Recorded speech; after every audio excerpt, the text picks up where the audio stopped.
The mysterious multi-level labyrinth beneath the Great Pyramids has just been photographed using spaceborne imaging radar and confirms two massive underground labyrinths. According to Herodotus, the underground labyrinth was constructed incrementally.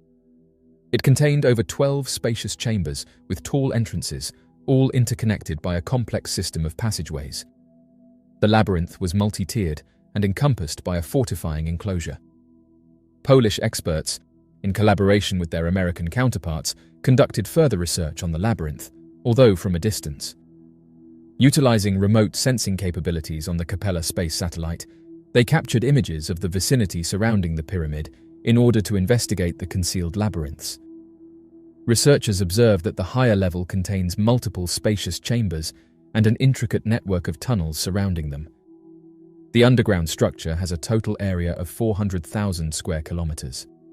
Furthermore, it is important to note that this measurement of 400,000 square kilometers is neither an error or a typographical mistake. The largest room on the first level has dimensions equivalent to that of a football pitch.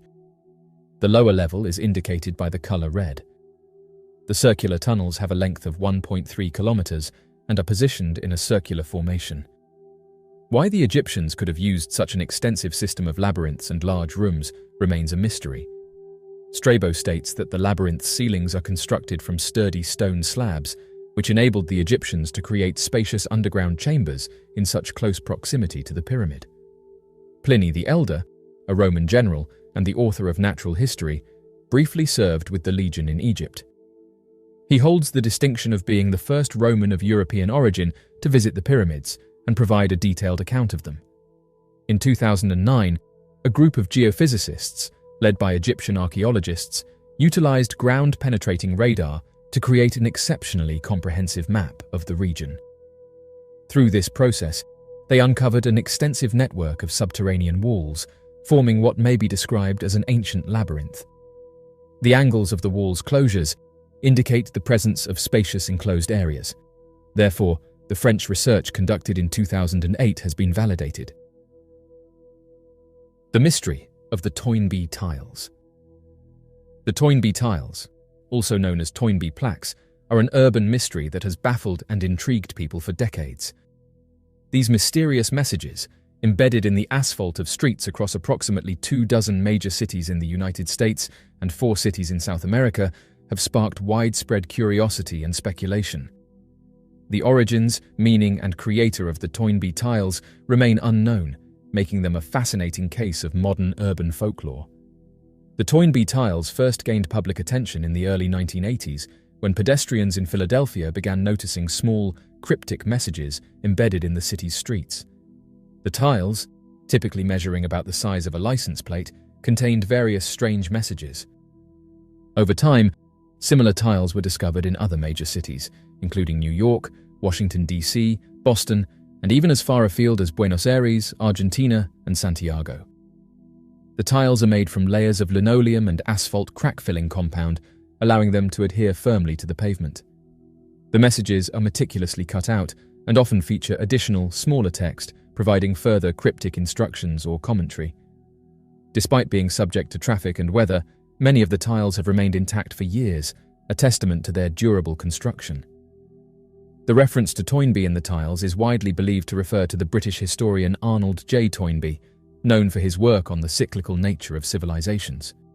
However, Toynbee's writings do not directly address the themes of resurrection or space travel, leading to speculation about the intended meaning of the reference. Some theorists suggest that the tiles might be drawing on Toynbee's philosophical ideas about the potential for human renewal and transformation. The most mysterious part of the message is the phrase, "resurrect on planet Jupiter." This could be interpreted literally, suggesting a belief in the possibility of resurrecting the dead on Jupiter through some unknown process. Alternatively, it might be a metaphorical statement, implying a broader vision of human transformation and renewal. The ambiguity of the message has fueled numerous interpretations, ranging from serious philosophical discussions to more whimsical speculations. Despite extensive efforts by researchers and enthusiasts, the identity of the person or persons behind the Toynbee tiles remains a mystery. Various theories have been proposed, with some suggesting that the tiles are the work of a single individual, while others believe that a group of like-minded individuals might be responsible. The Toynbee tiles have become an iconic part of urban street art and graffiti culture. Their mysterious origins and cryptic messages have inspired artists, writers, and filmmakers, contributing to a broader discourse about the nature of public art and its role in urban environments. The tiles' ability to capture the imagination of passers-by highlights the power of art to provoke thought and curiosity. The mysterious disappearance of James Litka. James Bernard Litka vanished on the early morning of Sunday, November 4, 2018, while dressed in denim trousers and a baseball cap. The individual was observed departing Shenanigans Bar on Water Street in Eau Claire, potentially accompanied by one or even two females, around the time frame of 1 to 3 in the morning. Soon after he went missing, an authorized search was carried out in the Chippewa River, but it was unsuccessful. As part of the formal inquiry, surveillance footage was collected from the places where Litka is thought to have been present on the evening he went missing. James, a former member of the Army, was enrolled as a student at the University of Wisconsin-Stout when he disappeared. He is of Asian descent, with a short black hairstyle and brown eyes. He has a height of approximately 5 feet and 7 inches, and his weight is approximately 170 pounds. A Facebook page named Bring James Litka Home has been created by his friends and family to disseminate information to the public about the ongoing search for him. The mysterious disappearance of Tammy Lin Leopard. Tammy Lin Leopard was embarking on a burgeoning modelling and acting career in the early 1980s. With her blonde hair and hazel eyes, she embarked on her modelling career by participating in beauty pageants at the tender age of 4, winning an impressive total of 280 crowns. At the age of 18, she aspired to pursue her acting career in Hollywood in 1983. However, her aspirations were never fulfilled. She departed from her mother's residence in Rockledge, Florida on the morning of July 6, 1983, and thereafter disappeared without any further sightings. Shortly before she vanished, her mother gave testimony indicating that she had been exhibiting peculiar behavior and seemed to be experiencing inner turmoil. After 4 days of filming the movie Scarface, she exhibited such unpredictable behavior upon returning home that her mother decided to take her to the hospital for a psychiatric evaluation.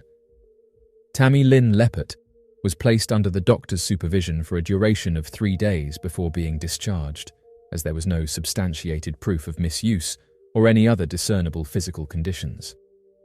As reported by her mother, she had signs of paranoia and anxiety, demonstrating a refusal to consume food or beverages from unsealed containers and maintaining a constant state of suspicion that someone intended to harm her.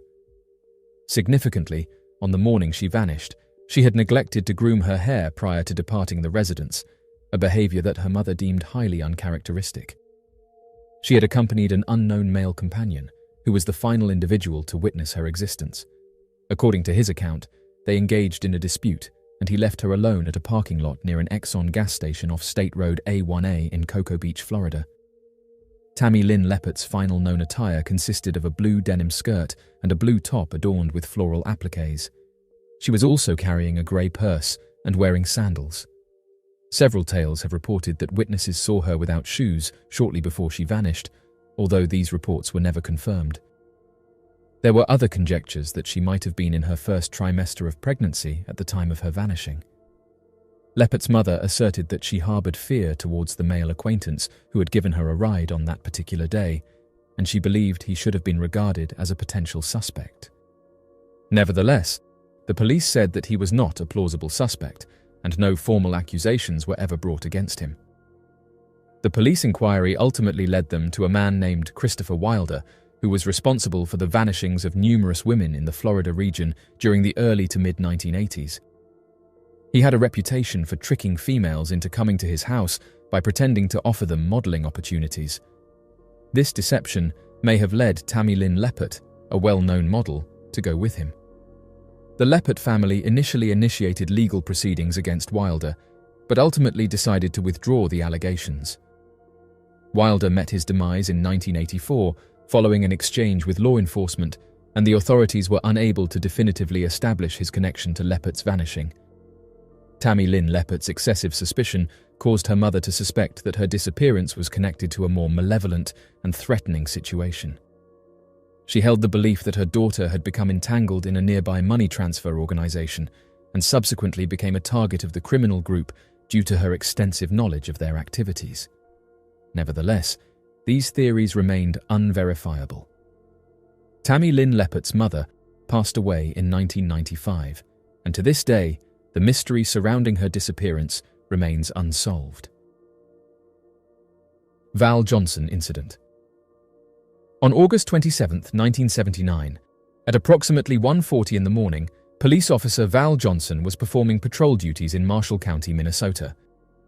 As he neared the junction with Minnesota State 220, he glanced to ensure there were no vehicles before proceeding.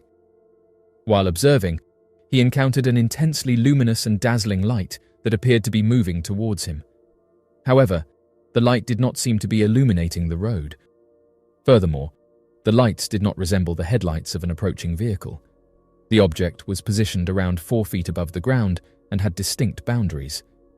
Initially, Johnson speculated whether it was a diminutive aircraft maybe doing an emergency descent. He advanced prudently down Minnesota State 220 Road. Within a few seconds, the light swiftly moved towards him, appearing just in front of him. It collided with his patrol car. The cacophony of shattering glass and mangled metal assaulted his auditory senses as his vision was overwhelmed by the radiant brilliance of the light. Subsequently, while the patrol car was still moving, he lost consciousness. Upon regaining consciousness, the car had moved roughly 800 feet from his previous known position and was now positioned perpendicular to the road. He examined the time shown on the dashboard's clock. The time was 2:19 in the morning, and according to reports, he had apparently misplaced over 40 minutes. Moreover, when retrospectively examining the road behind him, conspicuous black skid tracks were evident, undoubtedly caused by his vehicle. Johnson was unaware that an unidentified force had activated the brakes of the vehicle in an attempt to stop it. Confused, he extended his hand towards the radio situated on the dashboard of the car. Upon seeking aid, a colleague from the Marshall County Police Force, Everett Doolittle, promptly arrived at the location and subsequently requested medical assistance. Johnson, predictably, was discovered to be in a state of shock and was complaining of extremely painful eyes. He was taken to Warren Hospital for a series of exams and x-rays. It was discovered that he had ocular damage, which closely resembled the kind of injury that a welder can experience in the course of their work. Additional investigations revealed minor harm to the inner eye, which is in line with being subjected to an intense light source at a short distance. One intriguing aspect of the entire incident, particularly at the location, was that both Johnson's wristwatch and the clock in the patrol car were precisely 14 minutes behind. Considering the fact that the perpetrator was a fellow member of their organization, a prompt police inquiry would ensue. Initially, there were speculations that the incident was caused by ball lightning, while some suggested that the bright light that caused Johnson to lose consciousness may have originated from the overhead power lines at the area. Nevertheless, it is understandable that some researchers who approach the occurrence from a UFO standpoint were somewhat skeptical of these original explanations. Upon closer examination of the case, including the analysis of the specific physical damage to the vehicle, it becomes evident that an incident did occur to Johnson on the isolated road in Minnesota. However, the particular nature of this incident remains somewhat unclear. It is crucial to thoroughly investigate the police car and the extent of the damage it incurred in this case. As an illustration, Johnson remembered perceiving the sound of shattering glass as he lost consciousness. The windscreen sustained significant damage, and the glass cracked as if it had been struck directly by something. In addition, the antennas located at the rear of the vehicle's roof were severely deformed. This hint would be crucial in evaluating what objects may or may not have made touch with Johnson's automobile. Some investigators argue that this damage was caused by an object colliding with the antennae. Alternatively, some researchers may argue that the antennas became deformed due to the forceful forward motion caused by applying the brakes. Subsequently, they would forcefully impact the crimson dome of the police lights, resulting in its deformation due to the intense heat. Nevertheless, during the experiments carried out at Honeywell Labs in Minneapolis, It became evident that the antennas were bent as a result of external force rather than the combination of high temperature and rapid movement. Essentially, Johnson's patrol car was impacted by a tangible object. Moreover, it seems like the left side of the car bore the main impact of the incident. The extent of the damage to the windscreen turned out to be more captivating than originally anticipated. Although ball lightning was initially considered as a possible explanation, subsequent investigations, including those conducted by the Center for UFO Studies, have failed to provide a definitive answer for the cause of the encounter. In addition, there was absolutely no evidence indicating that Johnson had fabricated any aspect of the incident. In addition, his reputation and credibility were consistently flawless. Additionally, numerous captivating information would emerge during the ongoing investigations and conversations around the case. By sheer coincidence, Johnson had undergone dental treatment shortly before the incident, and he was scheduled to have additional follow-up work done after the encounter. X-rays were collected during the initial dental procedure in order to prepare for further work. The X-rays would demonstrate that Johnson's bridge work on his front teeth was entirely satisfactory.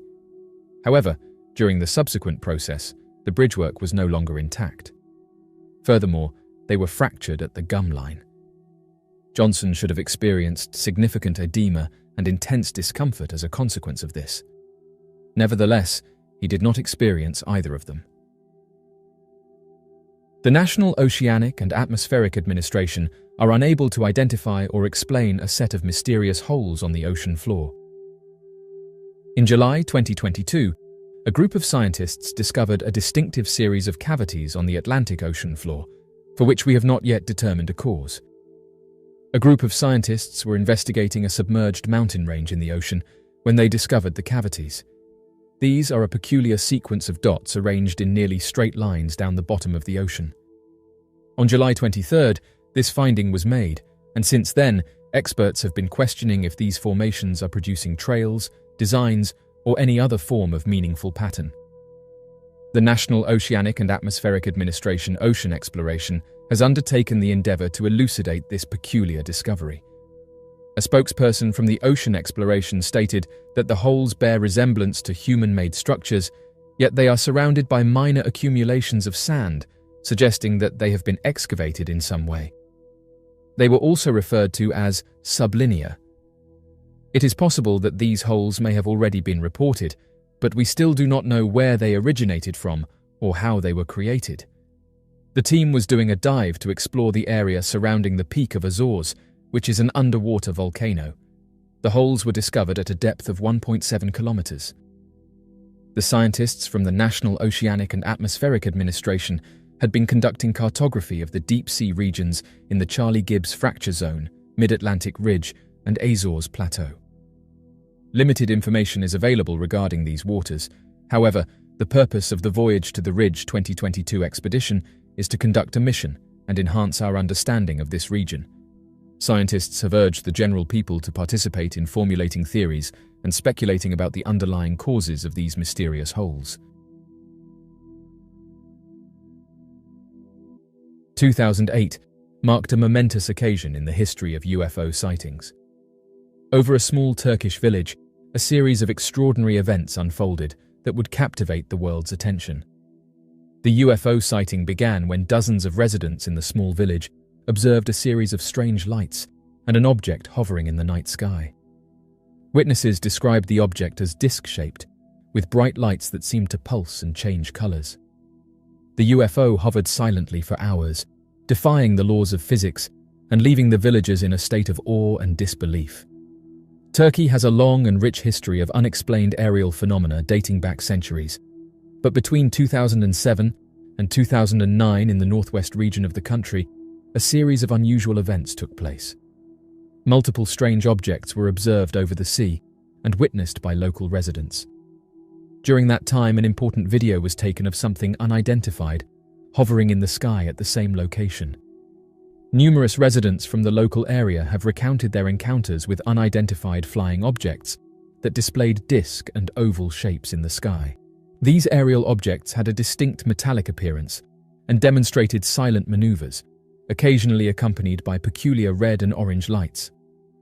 The witnesses comprised a mix of individuals residing in the nearby housing complex and intrigued onlookers, including fishermen. Fascinatingly, in 2009, following a UFO conference held close to Istanbul, Roger Lehr and a group of 7 to 8 people personally experienced a sighting. Under the luminous glow of a bright moon, they witnessed a mysterious disc-shaped object lingering in the heavens. Notably, Roger Lehr himself observed Yeltsin capturing video footage of this anomalous object in the sky. Prior to his demise, he was interviewed multiple times regarding this remarkable event, further establishing the credibility and significance of the incident. Reports were filed with the Sirius UFO and Space Science Research Group, which is Turkey's primary UFO reporting organization, run by Haktan Akdogan. Also, the videos were analyzed by the Scientific and Technology Research Board of Turkey and TUG National Observatory, which are both sponsored by the state and highly influential. They reviewed the originals with the goal of finding evidence of a forgery, but interestingly came away with results that actually supported the authenticity instead. The original film cassettes have also been studied by people from the United States, the United Kingdom, Japan, Chile, and Brazil. After several attempts so far, nobody has been able to successfully demonstrate evidence of a hoax, fraud, or manipulation, leaving the case as an unsolved mystery. The previous year, between May 22nd and September 28th, a series of unusual aerial phenomena were witnessed and documented in the vicinity of Yeni Kent facility on the shore of Kumburgaz. Yeltsin, who was working the night shift at the facility, had a privileged vantage point, which allowed him to witness these sightings. As word spread, the local residents became increasingly intrigued, resulting in a growing number of people taking notice. The 2008 sightings, reminiscent of those in 2007, received significant attention in the Turkish national media, including news networks from the United States.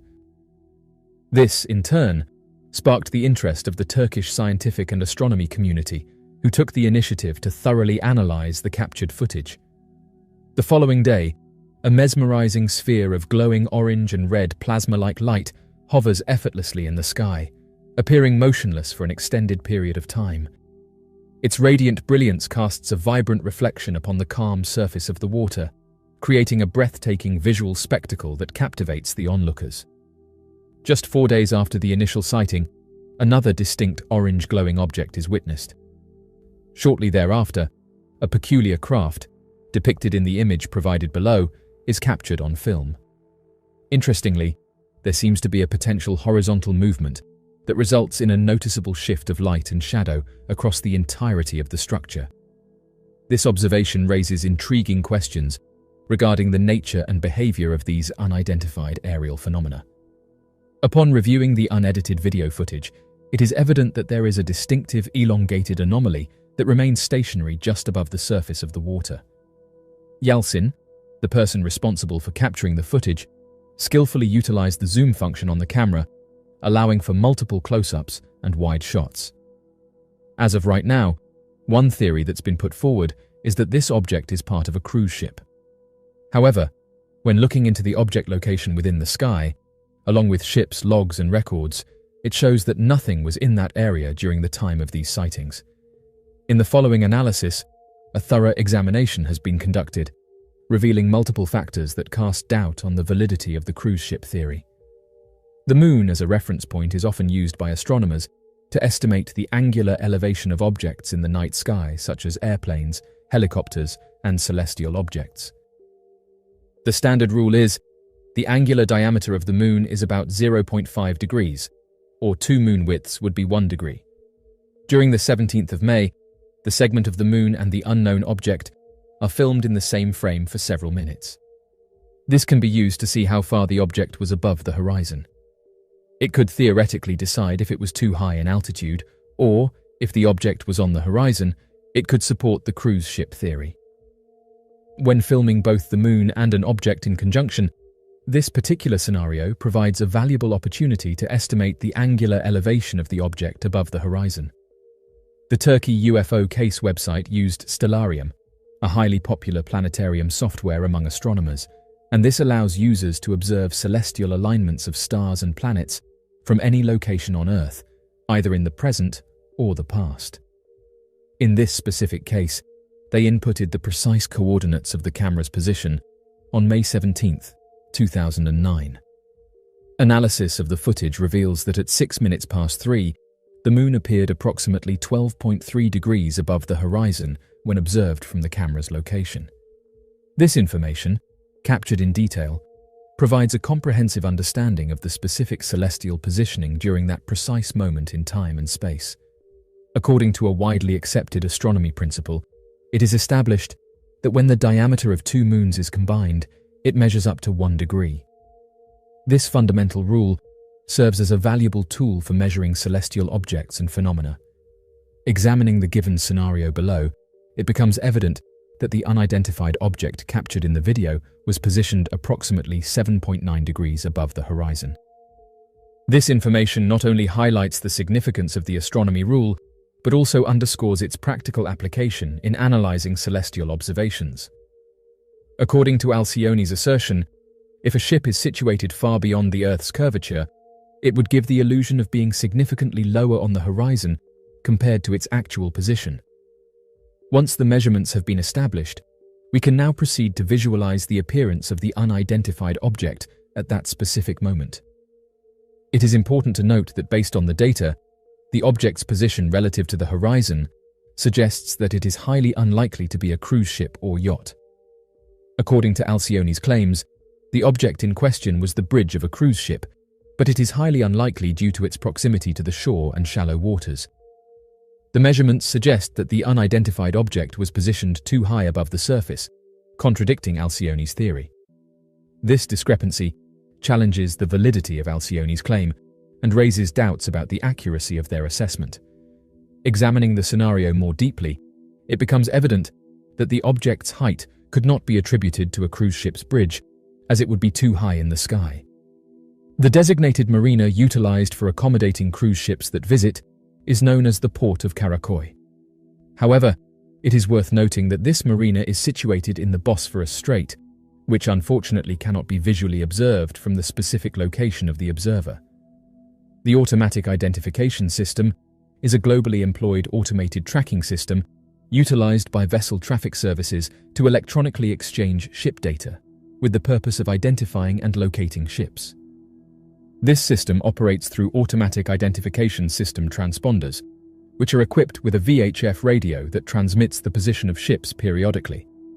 The ship's GPS provides accurate information regarding the ship's location and velocity.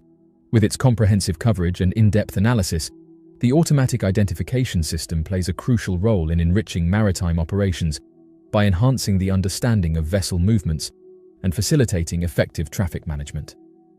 The following is a comprehensive and in-depth compilation of automatic identification system vessel traffic reports for the Sea of Marmara on May 13th and May 15th, 2009. These reports provide detailed information about each vessel, including its call sign, date, and time of observation, latitude and longitude coordinates, as well as the wind speed at the time of observation.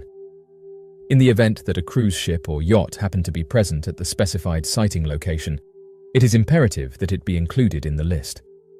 In the Bosphorus Strait, a number of vessels could be observed, with a few situated in the Black Sea while others positioned outside the camera's range to the west or east. It is important to note that no evidence suggests the presence of a cruise ship or yacht within the camera's coverage at that particular moment. This comprehensive and in-depth analysis enriches our understanding of the maritime activity in the area and highlights the absence of certain types of vessels in the vicinity captured by the camera. Upon careful examination, it has been determined that at precisely 3:59 in the morning on the 13th of May, 2009, no conclusive evidence exists to substantiate the presence of either a cruise ship or a yacht within the visual range of the camera. In addition, it should be noted that during the time the footage was captured, there were no other vessels, such as tankers, fishing boats, or bulk carriers, within sight or in the immediate vicinity. In the country of Turkey, there have been no reports or accounts from residents who claim to have witnessed the presence of a cruise ship or yacht in the area. Considering the extensive media coverage surrounding this issue in Turkey, it is surprising that no one has stepped forward to confirm the existence of a cruise ship in the area. According to Turkish researchers, and Yalcin Yalman's statements, it has been determined that the videos captured on July 30th, 2007, August 31st, 2008, and May 14th, 2009 were not recorded near the sea, but rather on land. This finding holds value as it sheds light on the location where these intriguing sightings took place. Interestingly, on the 14th of May 2009, this peculiar event occurred in front of a sizable gathering of individuals attending a conference situated miles away from any oceanic vicinity. By carefully examining these videos captured over land, we are presented with compelling evidence that challenges the notion of a cruise ship being involved in these occurrences. This means that the conventional assumption of these sightings being connected to maritime activities can be discounted. The original footage captured a remarkable phenomenon, a luminous ball of light that gradually transformed into a dome-shaped craft. The recording took place in a condominium owned by Yalcin's father, situated several blocks away from the waterfront. It is worth noting that the condominium is situated at a significant distance from the sea, adding to the intrigue and mystery surrounding the sighting. Upon careful examination, the luminous ball of light exhibited a mesmerizing transformation. Throughout the course of history, there have been numerous instances where orange luminous spheres have been frequently observed in conjunction with unidentified flying objects. Despite ongoing investigations, the exact reasons behind their presence continue to elude us. In the case of Yalcin's film, which has garnered attention, it is intriguing to note that it comprises multiple sequences showcasing these captivating light orbs. Notably, these luminous phenomena appear either during, just before, or immediately after the sightings of other unidentified objects, thus bolstering the curiosity surrounding their existence. Furthermore, eyewitness testimonies recounting the presence of these enigmatic orange balls strongly support their reality. Considering various straightforward aspects, it becomes highly improbable for these peculiar orange light balls to be attributed to the presence of a cruise ship. The factors contributing to this improbability are multifaceted and undeniable. During the period of heightened UFO sightings in 2008, specifically on June 9th, Yalcin and several other individuals had the remarkable opportunity to witness an extraordinary occurrence. The occurrence of the orange light phenomenon typically occurred at the same specific location, either during, shortly before, or right after the presence or movement of other objects. This observation suggests a notable correlation between the orange light occurrence and the neighboring objects. During the extraordinary wave that occurred in 2008, local residents reported regular sightings of unidentified objects. One particularly notable incident took place on July 4, 2008, when an unexplained light was captured on film from 5:20 in the morning to 5:53. It is important to consider various visual factors that strongly indicate a cruise ship or yacht is highly unlikely to be the cause of this phenomenon. Firstly, the unexplained light appeared to be positioned significantly above the horizon, making it implausible for it to be originating from a boat. In the early hours of the same day, specifically at 2:43 in the morning, an intriguing phenomenon occurred above the vast expanse of the sea. This peculiar event involved the appearance of a circular or disc-shaped object, captivating the attention of those who were fortunate enough to witness it. During the events of July 4, 2008, an interesting observation was made as both sequences were recorded in the exact same location. This intriguing coincidence raises the possibility that the object being filmed in both instances could potentially be one and the same. In recent interviews, Yalcin Yalman has expressed that the segment of July 30, 2007 was captured from the open-air balcony of his father's condominium, which is located a few blocks away from the Yeni Kent facility situated on the beautiful beaches of Kumbagaz. On that occasion, Yalman initially observed a peculiar anomaly in the form of a dome appearing in the far distance. Initially, the videos underwent a meticulous examination, supervised by Haktan Akdogan, a distinguished Turkish researcher and the director of the Sirius UFO and Space Science Research Center. Haktan diligently interviewed each witness independently and subsequently proceeded with a thorough analysis of the videos. Collaborating with the esteemed members of their science board, they employed advanced techniques to magnify the images, meticulously scrutinized every pixel, and meticulously examined each frame in intricate detail. This comprehensive endeavor aimed to ensure a comprehensive understanding and in-depth analysis of the videos, enriching the overall investigation. Haktan Akdogan said the following. After doing all the necessary analysis, which went on for several weeks, the board came to a definite conclusion with no doubt that these are 100% genuine videos. The objects cited in the aforementioned footage that have a structure that is made of specific material are definitely not made up by any kind of computer animation, nor are they any form of special effects used for simulation in a studio or for a video effect. Therefore, in conclusion, it was decided that the sightings were neither a mock-up or hoax. And it is concluded that these objects in the sightings that have physical and material structures do not belong in any category such as planes, helicopters, meteors, Venus, Mars, satellites, fireballs, Chinese lantern, fireballs, weather balloons, natural or atmospheric phenomenon, and but rather fall into the category of UFOs. End quote. Given that the most remarkable aspects of the case revolve around the alleged presence of extraterrestrial beings in the recorded footage, the focus of observation primarily centered on the central area of the unidentified object. According to the witness, this is where he claimed to have seen someone, which has been interpreted as the presence of occupants or a crew. In a summary, the information gathered from the case suggests that a door or window of some sort could be located in the center of the object. At times, this opening appears to remain unclosed, providing a glimpse of two distinct heads, which are assumed to belong to the elusive extraterrestrial occupants. In a more comprehensive analysis, it is worth noting that these findings emphasize the significance of the central region of the unidentified object. It is believed that this area serves as a point of entry or exit, allowing for potential observations or interactions with the occupants. The uncovered details from this case shed light on the intriguing nature of the encounter, expanding our understanding of the phenomenon. The sequence depicts with commendable clarity the specific moment in which one of the figures, exhibiting what appears to be humanoid characteristics, lifts its gaze and fixates its gaze directly ahead for a fleeting interval of time. The visual presentation reveals the presence of a distinct head structure with two relatively large and dark eyes. Furthermore, upon closer examination, it is conceivable to discern a fragment of the figure's body, perhaps a small torso, in relation to the aforementioned head. In this particular image, the application of only one level filter was employed to enhance the brightness of the scene. By utilizing this technique, the objective was to maximize the extraction of data that could potentially be captured by the camera, all the while preserving the overall quality of the image. As of right now, the Turkey UFO incident is still heavily debated.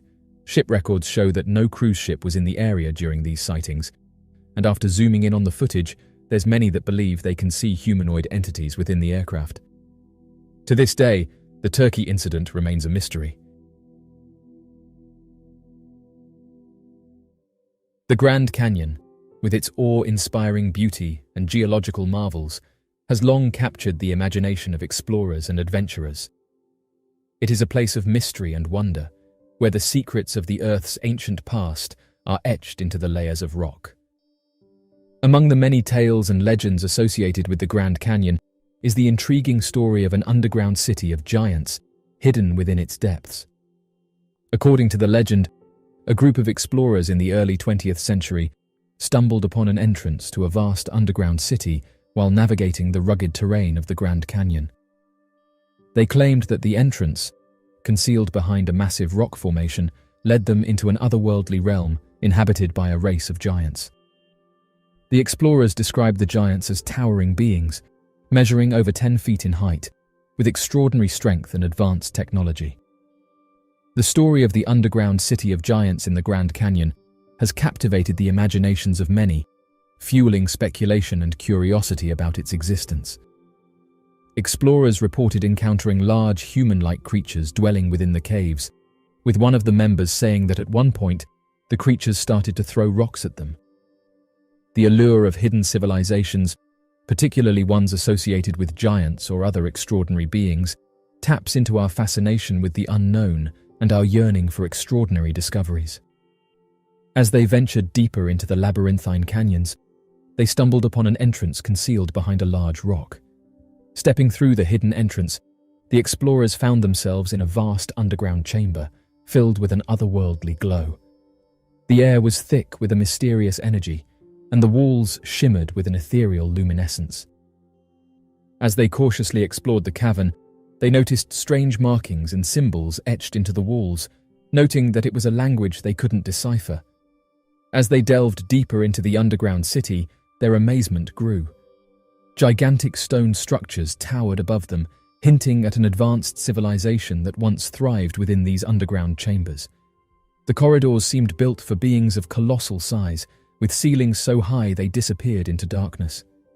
The explorers couldn't help but feel a sense of awe and wonder, as if they had stepped into a hidden realm of giants. The more they explored, the more they discovered evidence of a sophisticated society. They found remnants of giant tools and artifacts, intricately crafted with meticulous precision. The sheer scale of everything they encountered left them humbled and intrigued. As the explorers ventured further, they stumbled upon an enormous chamber that seemed to serve as a meeting place or communal area. Emerging from the shadows were beings of colossal proportions, giants in every sense of the word. The explorers stood frozen, in awe and disbelief at the sight before them. The team reported that they quickly left the cavern, not wanting to overstay their welcome. Oddly enough, this isn't the first time that explorers have come forward with a story like this. The Grand Canyon itself is a place of immense geological significance, with layers of rock representing millions of years of Earth's history. The vastness and complexity of the canyon invite speculation and ignite the imagination. The presence of natural formations, caves, and intricate rock structures within the canyon's depths further add to the mystique and potential for hidden secrets. While the legend of an underground city of giants may be devoid of scientific evidence, it serves as a reminder of the enduring human curiosity about the mysteries of our planet.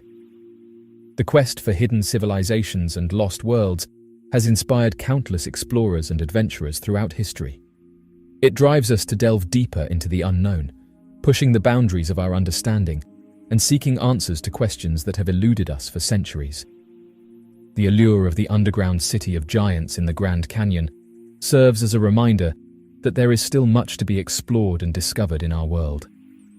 The vastness of our planet, with its uncharted territories and unexplored depths, leaves room for the imagination to run wild. It encourages us to embrace the spirit of exploration and curiosity, to push the boundaries of knowledge, and to remain open to the possibility of unexpected discoveries. While legends and myths may not always align with scientific facts, they have an important role in shaping our cultural narratives and igniting our imagination. The Grand Canyon, a geological marvel and one of the most iconic natural landmarks in the United States, has long been a subject of fascination and exploration. While the vast majority of the canyon's surface has been explored and mapped, there is still much to discover beneath the surface.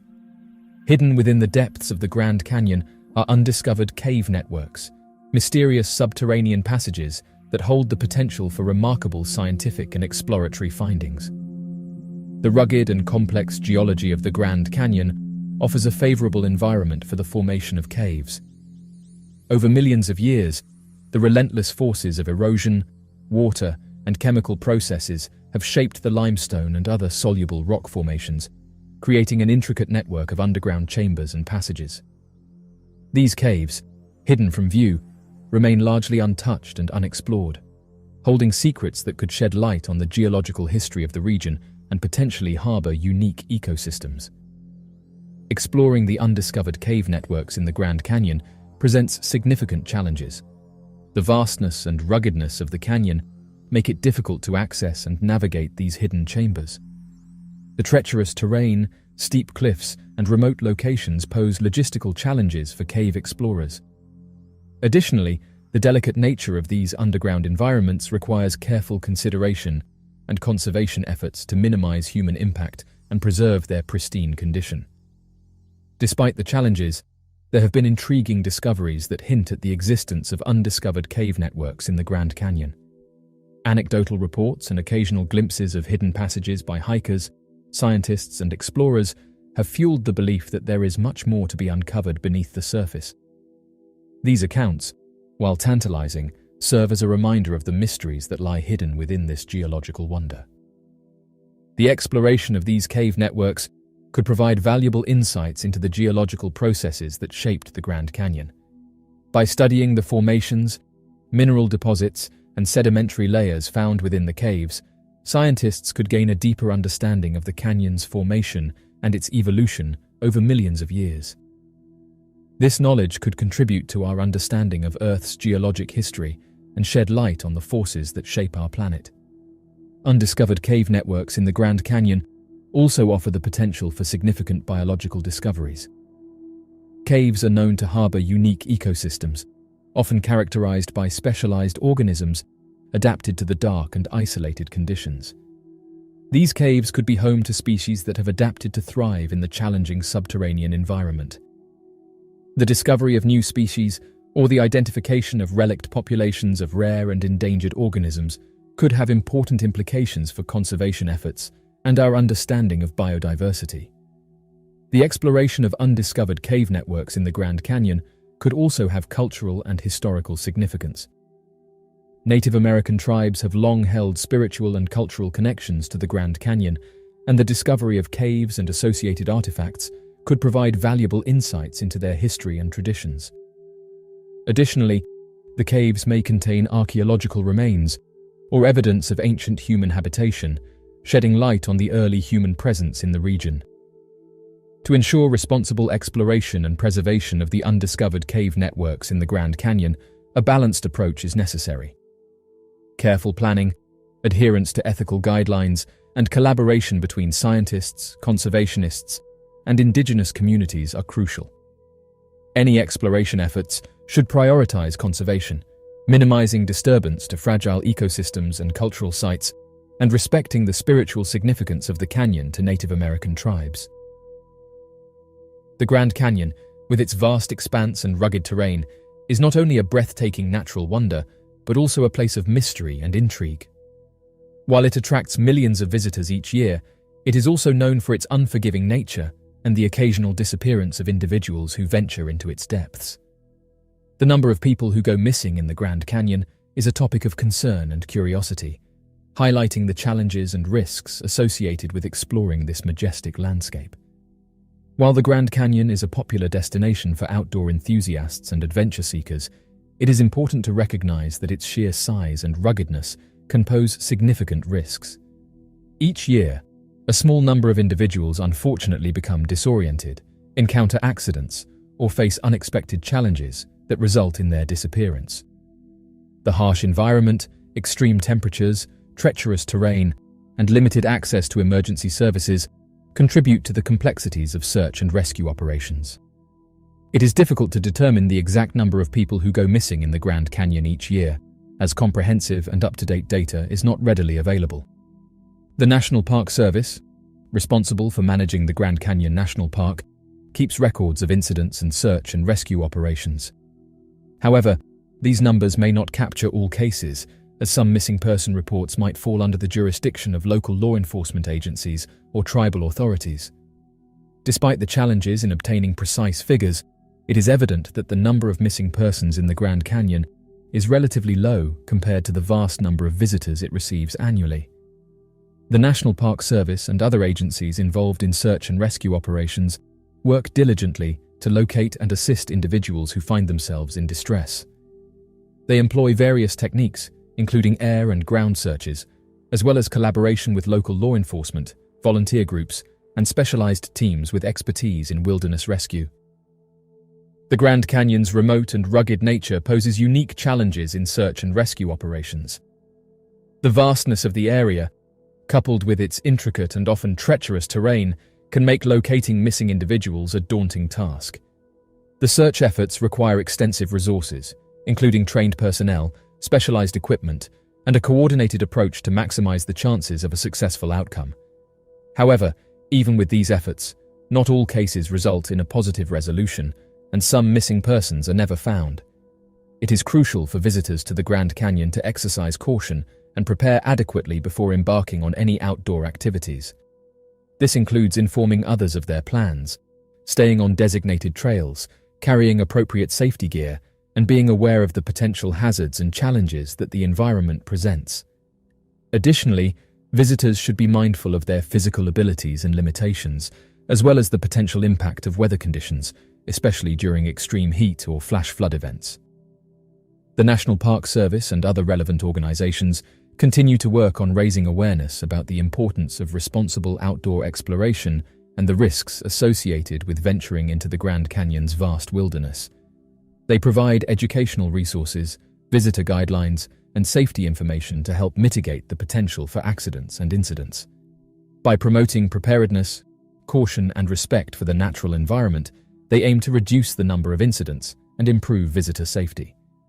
As of right now, while the exact number of people who go missing in the Grand Canyon each year is difficult to ascertain, it is clear that the vast majority of visitors safely enjoy the wonders of this natural marvel.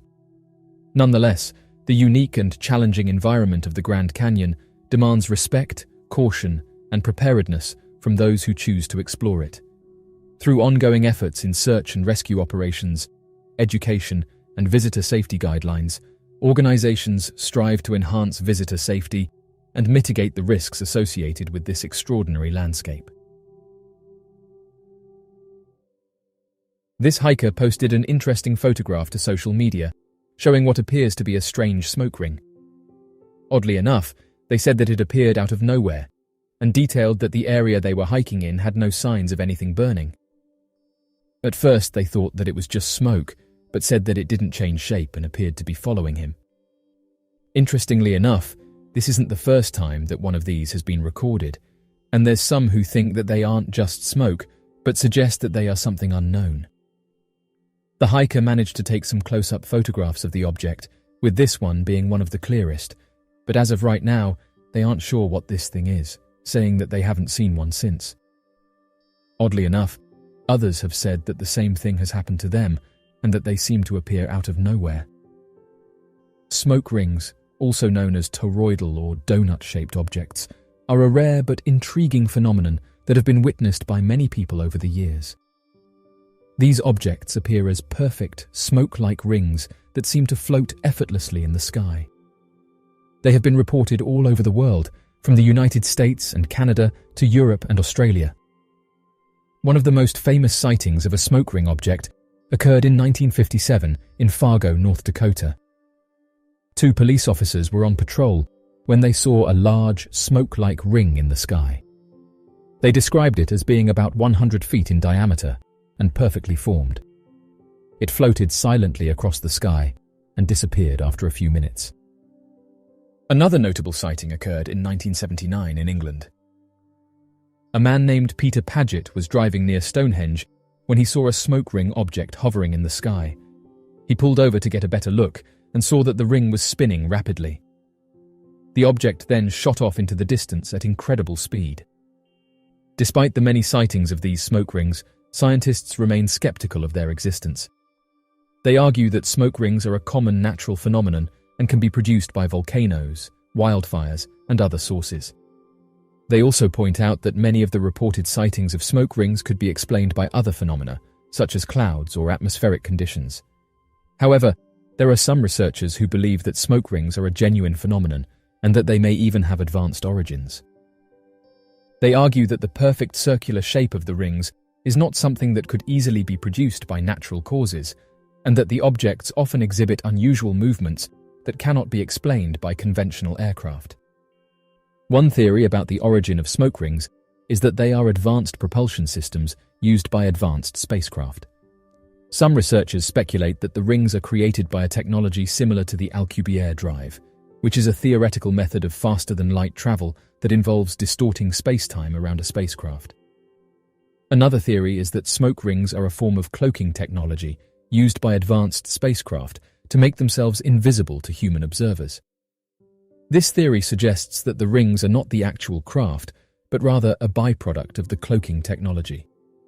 Despite the lack of concrete evidence to support these theories, smoke rings remain a fascinating and mysterious phenomenon.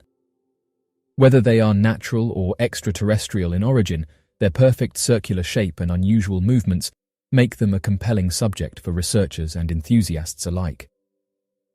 Although skeptics have said these smoke rings are caused by things like fires, many of the eyewitnesses who've seen and photographed these smoke rings have said that there was no fires near them when the encounter happened, and it's for this reason that some researchers have suggested that they're linked to the unknown. Unidentified objects have long been a topic of fascination and intrigue for people around the world. These strange aerial phenomena have been reported for centuries, and while many have been explained away as natural or man-made objects, there remain a significant number of sightings that defy explanation. The modern era of sightings began in the late 1940s and early 1950s, when a series of high-profile sightings and encounters sparked widespread interest in the topic. This was fueled by the emergence of new technologies such as radar and jet aircraft, which allowed for more detailed observations and measurements of the phenomena. Although researchers have pointed out that sightings of mysterious aircrafts go back thousands of years, and detailed that ancient civilizations reported encounters with mysterious lights in the sky. Over the years, there have been countless reports of sightings, ranging from simple lights in the sky to intricate craft with advanced technology. Many witnesses have reported seeing strange lights or objects moving in ways that defy the laws of physics, including sudden stops, sharp turns, and incredible speeds. While some sightings have been explained as misidentified natural phenomena, such as meteors or weather balloons, others remain unexplained to this day. In some cases, witnesses have reported physical effects such as burns or radiation sickness after close encounters with these mysterious objects. Despite the wealth of evidence and eyewitness testimony, mainstream science and government agencies have generally been dismissive of these sightings, often attributing them to hoaxes or misidentification of known objects. However, there have been notable exceptions, such as the US military's investigation into sightings. In recent years, there has been renewed interest in these aircrafts, driven in part by the release of previously classified government documents and the emergence of new technologies, such as drone cameras and infrared sensors.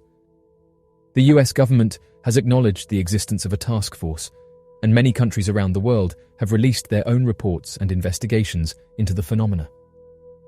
One of the most intriguing aspects of these sightings is the possibility that they may be evidence of extraterrestrial life. While there is no concrete evidence to support this theory, many enthusiasts believe that the advanced technology and unusual flight patterns of these objects suggest an intelligence beyond human understanding. The search for evidence of advanced life has been a driving force behind many of our efforts to explore the universe, from the search for habitable planets to the study of astrobiology and the search for signals from intelligent civilizations. The possibility of these objects being evidence of alien life only adds to the excitement and mystery of this search. As of right now, these objects remain one of the most fascinating and enduring mysteries of our time. While many sightings can be explained as natural or man-made phenomena, there remain a significant number that defy explanation. Sir Victor Goddard and the Time Slip. The skies are a wondrous place, and ever since man evolved, we've dreamt of being able to fly. Of course, this is now possible, and thanks to the technological advancements in aircraft, being able to fly has meant that human eyes have seen things that we should not necessarily have seen. If you've ever been to Scotland, you'll know that its impressive landscapes and sprawling greenery can be extremely relaxing and very picturesque to fly over. But for one man in 1935, his routine flight over the Highlands became a little strange. Wing Commander Victor Goddard was conducting a routine aerial inspection of a disused World War I Air Force base at Drem near East Lothian. The base, which was dilapidated and had not been used for years, appeared to be being used as a farm. A day or two later, Goddard flew back towards his own base. It was a grey and rainy Monday, with low visibility and high winds, completely the wrong conditions for a pleasant flight, as you can imagine. He attempted to navigate towards Drem, but couldn't work out where to fly, given the conditions. Suddenly, Goddard lost complete control of his plane. It plummeted towards Earth through the thick grey cloud, which offered no brakes. As he reached 200 feet, he was certain it was over. But it wasn't. Goddard reported seeing swirling water and a stony beach and was flying near 150 miles an hour. Drem's hangars appeared as a silhouette in the bleakness of the afternoon, and as he approached the airfield, the skies brightened completely. As he flew nearer, he noticed a distinct difference in Drem's appearance. The airfield was freshly tarmacked, the hangars restored, and 4 bright yellow aircraft sat on the stand. One model of aircraft he didn't recognize, a monoplane of a new variation with RAF markings. Strangely, in 1935, the RAF had no monoplanes, not even for training purposes. There were men working on the ground, wearing light blue overalls, which was also strange as the mechanics that Goddard was used to seeing normally wore tan grey. Nobody seemed to notice Goddard's plane flying low over the airfield, and as he pulled his joystick backwards and powered back into the skies, the grey skies and ray returned. Soon he was near his intended destination and landed, dazed. Goddard tried to comprehend what he'd seen, but simply couldn't. His colleagues thought he was either drunk or mad, and he stopped telling his story. However, 4 years later, the airbase at Drem would be refurbished. The RAF uniforms would change to light blue, and a new training monoplane painted bright yellow arrived on the tarmac at Drem. As time went by, Victor Goddard came to the startling conclusion that he'd, in fact, travelled through time. The hikers on Devil's Mountain. Resting on the border of San Pablo, there is a mountain referred to by locals living in the area as the Devil's Mountain. The mountain has been surrounded with a number of disappearances from hikers every single year that claims the lives of even the most experienced hikers in the region. One such story from the locals tells of that of a married couple that went on a hike to the mountain and stayed there for a few days.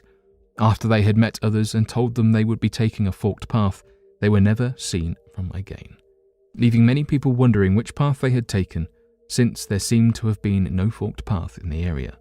This story would later come up once again after a group of boys went to the mountain on a hiking trip and came across a married couple that fit the look and description of the couple that had went missing a few years prior, and so followed the couple believing that they might be ghosts or strange manifestations of the lost couple.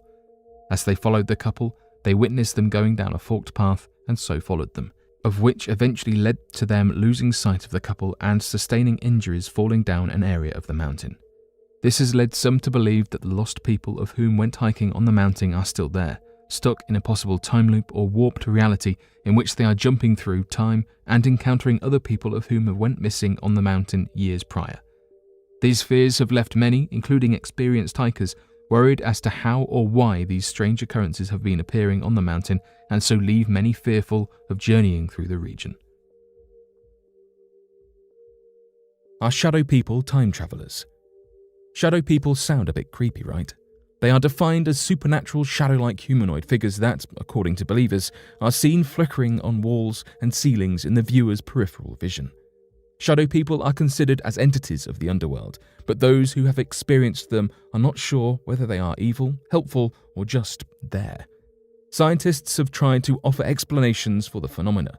For example, some researchers conclude that seeing shadow figures are simply symptoms of sleep paralysis or deprivation, and others have noted that drug addicts are more likely to experience these sorts of hallucinations.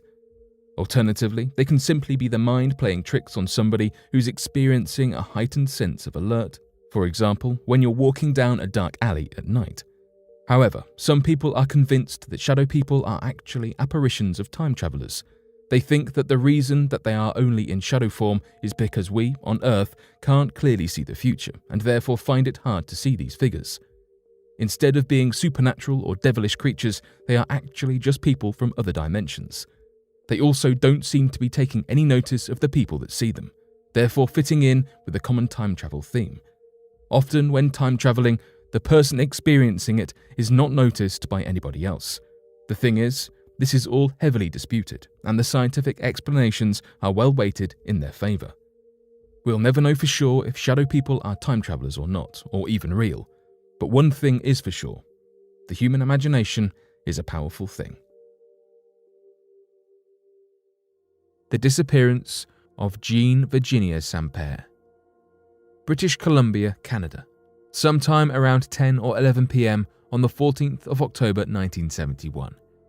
18-year-old Jean Virginia Sampair was walking along Highway 16 with her cousin Alvin before he turned back to get a jacket from home. He believed she was going to a nearby shop, but upon his return to the highway, she was nowhere to be seen. Alvin reported hearing a car door shutting, but nothing else. Earlier that evening, Jean had been seen by her brother Rod's wife, Violet. Violet recounted that Jean had been at her mother's house, but had left crying. After attempting to go after Jean, Violet was stopped by Jean's mother, who told Violet that Jean would return. Jean was of Gitxsan descent. The Gitxsan were a First Nation, meaning south of the Arctic Circle, indigenous group.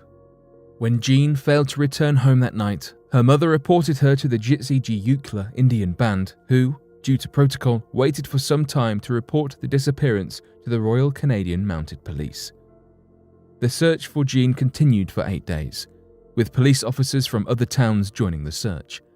Alas, despite tip-offs in larger cities such as Vancouver and Toronto, no trace of Jean was found.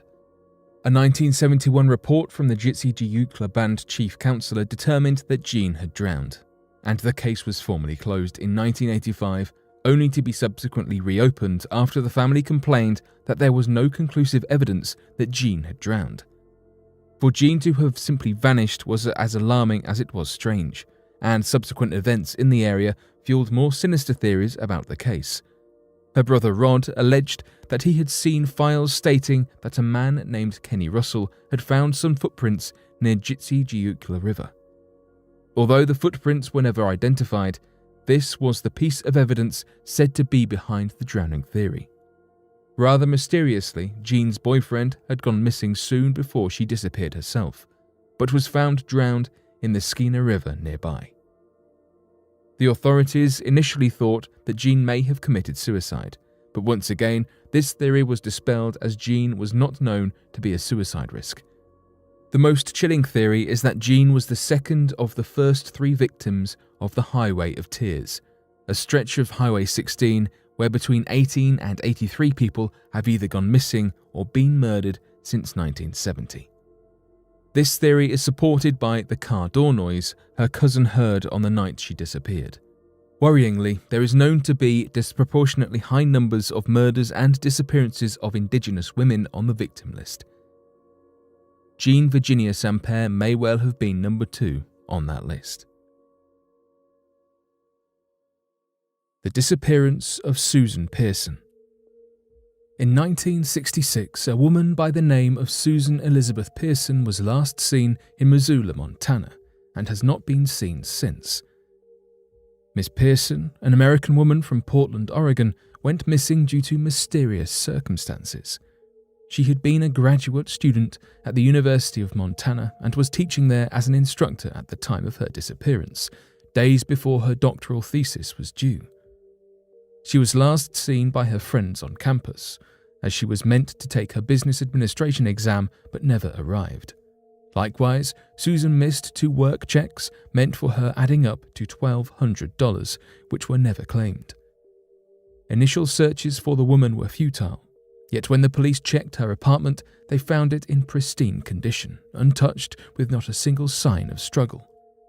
Her car was soon thereafter found completely abandoned in Missoula's business district. Her belongings were still in the car when the police checked it. They found her keys, purse, and other necessities inside, ones that any sane person would never leave unattended. Bones were found in 1970, but were analysed and found to be animal remains. Susan Elizabeth Pearson is one of the oldest missing persons cases Montana has had in the past century. Curiously, Miss Pearson was the granddaughter of Walter Pearson, Oregon's Democratic senator.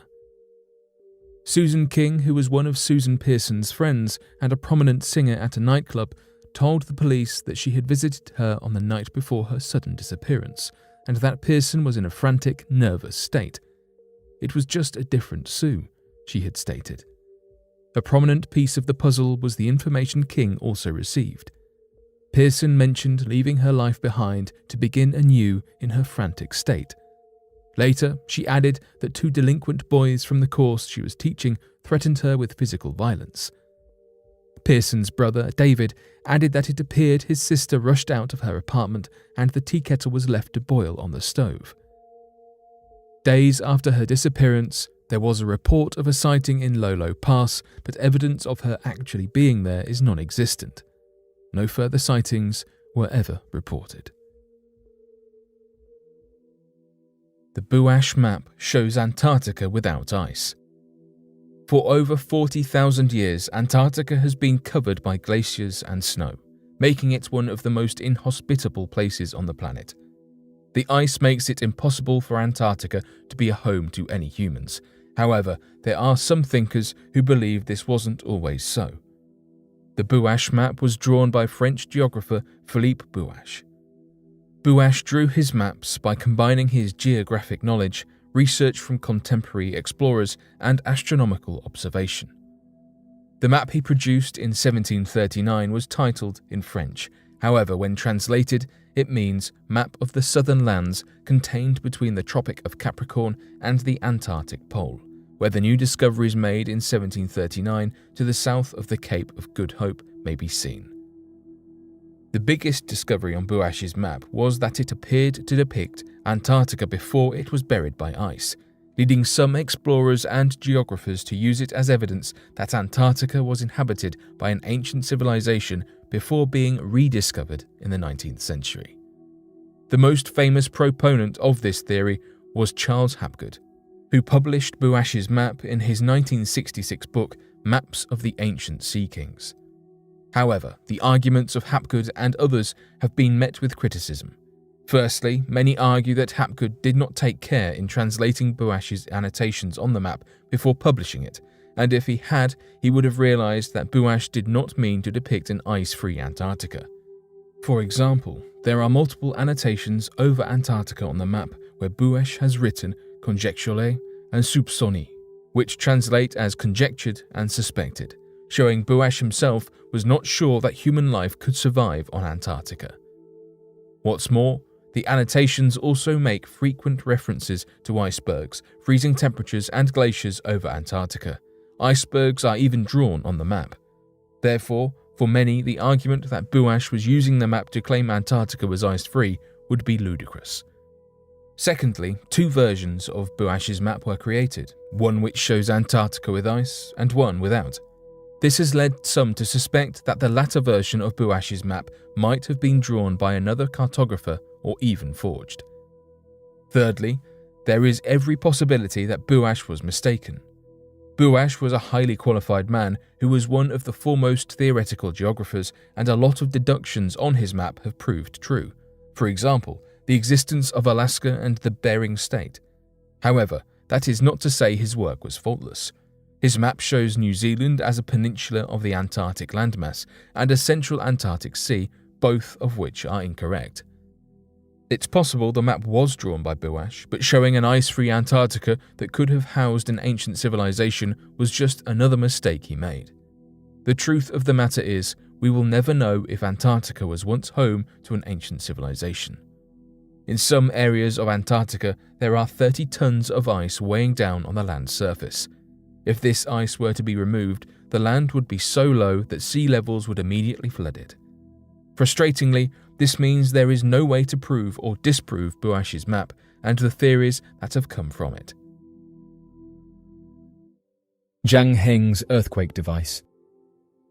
There have been accounts all the way from the ancient times of young Chinese dynasties more than 2,000 years ago that talk about, in detail, a strange device capable of measuring and predicting the position of earthquakes. The device was said to have been created by a genius known as Zhang Heng that lived in China during the Han Dynasty and was responsible for a wide variety of breakthroughs in astronomy, mathematics, science, engineering, cartography, and poetry.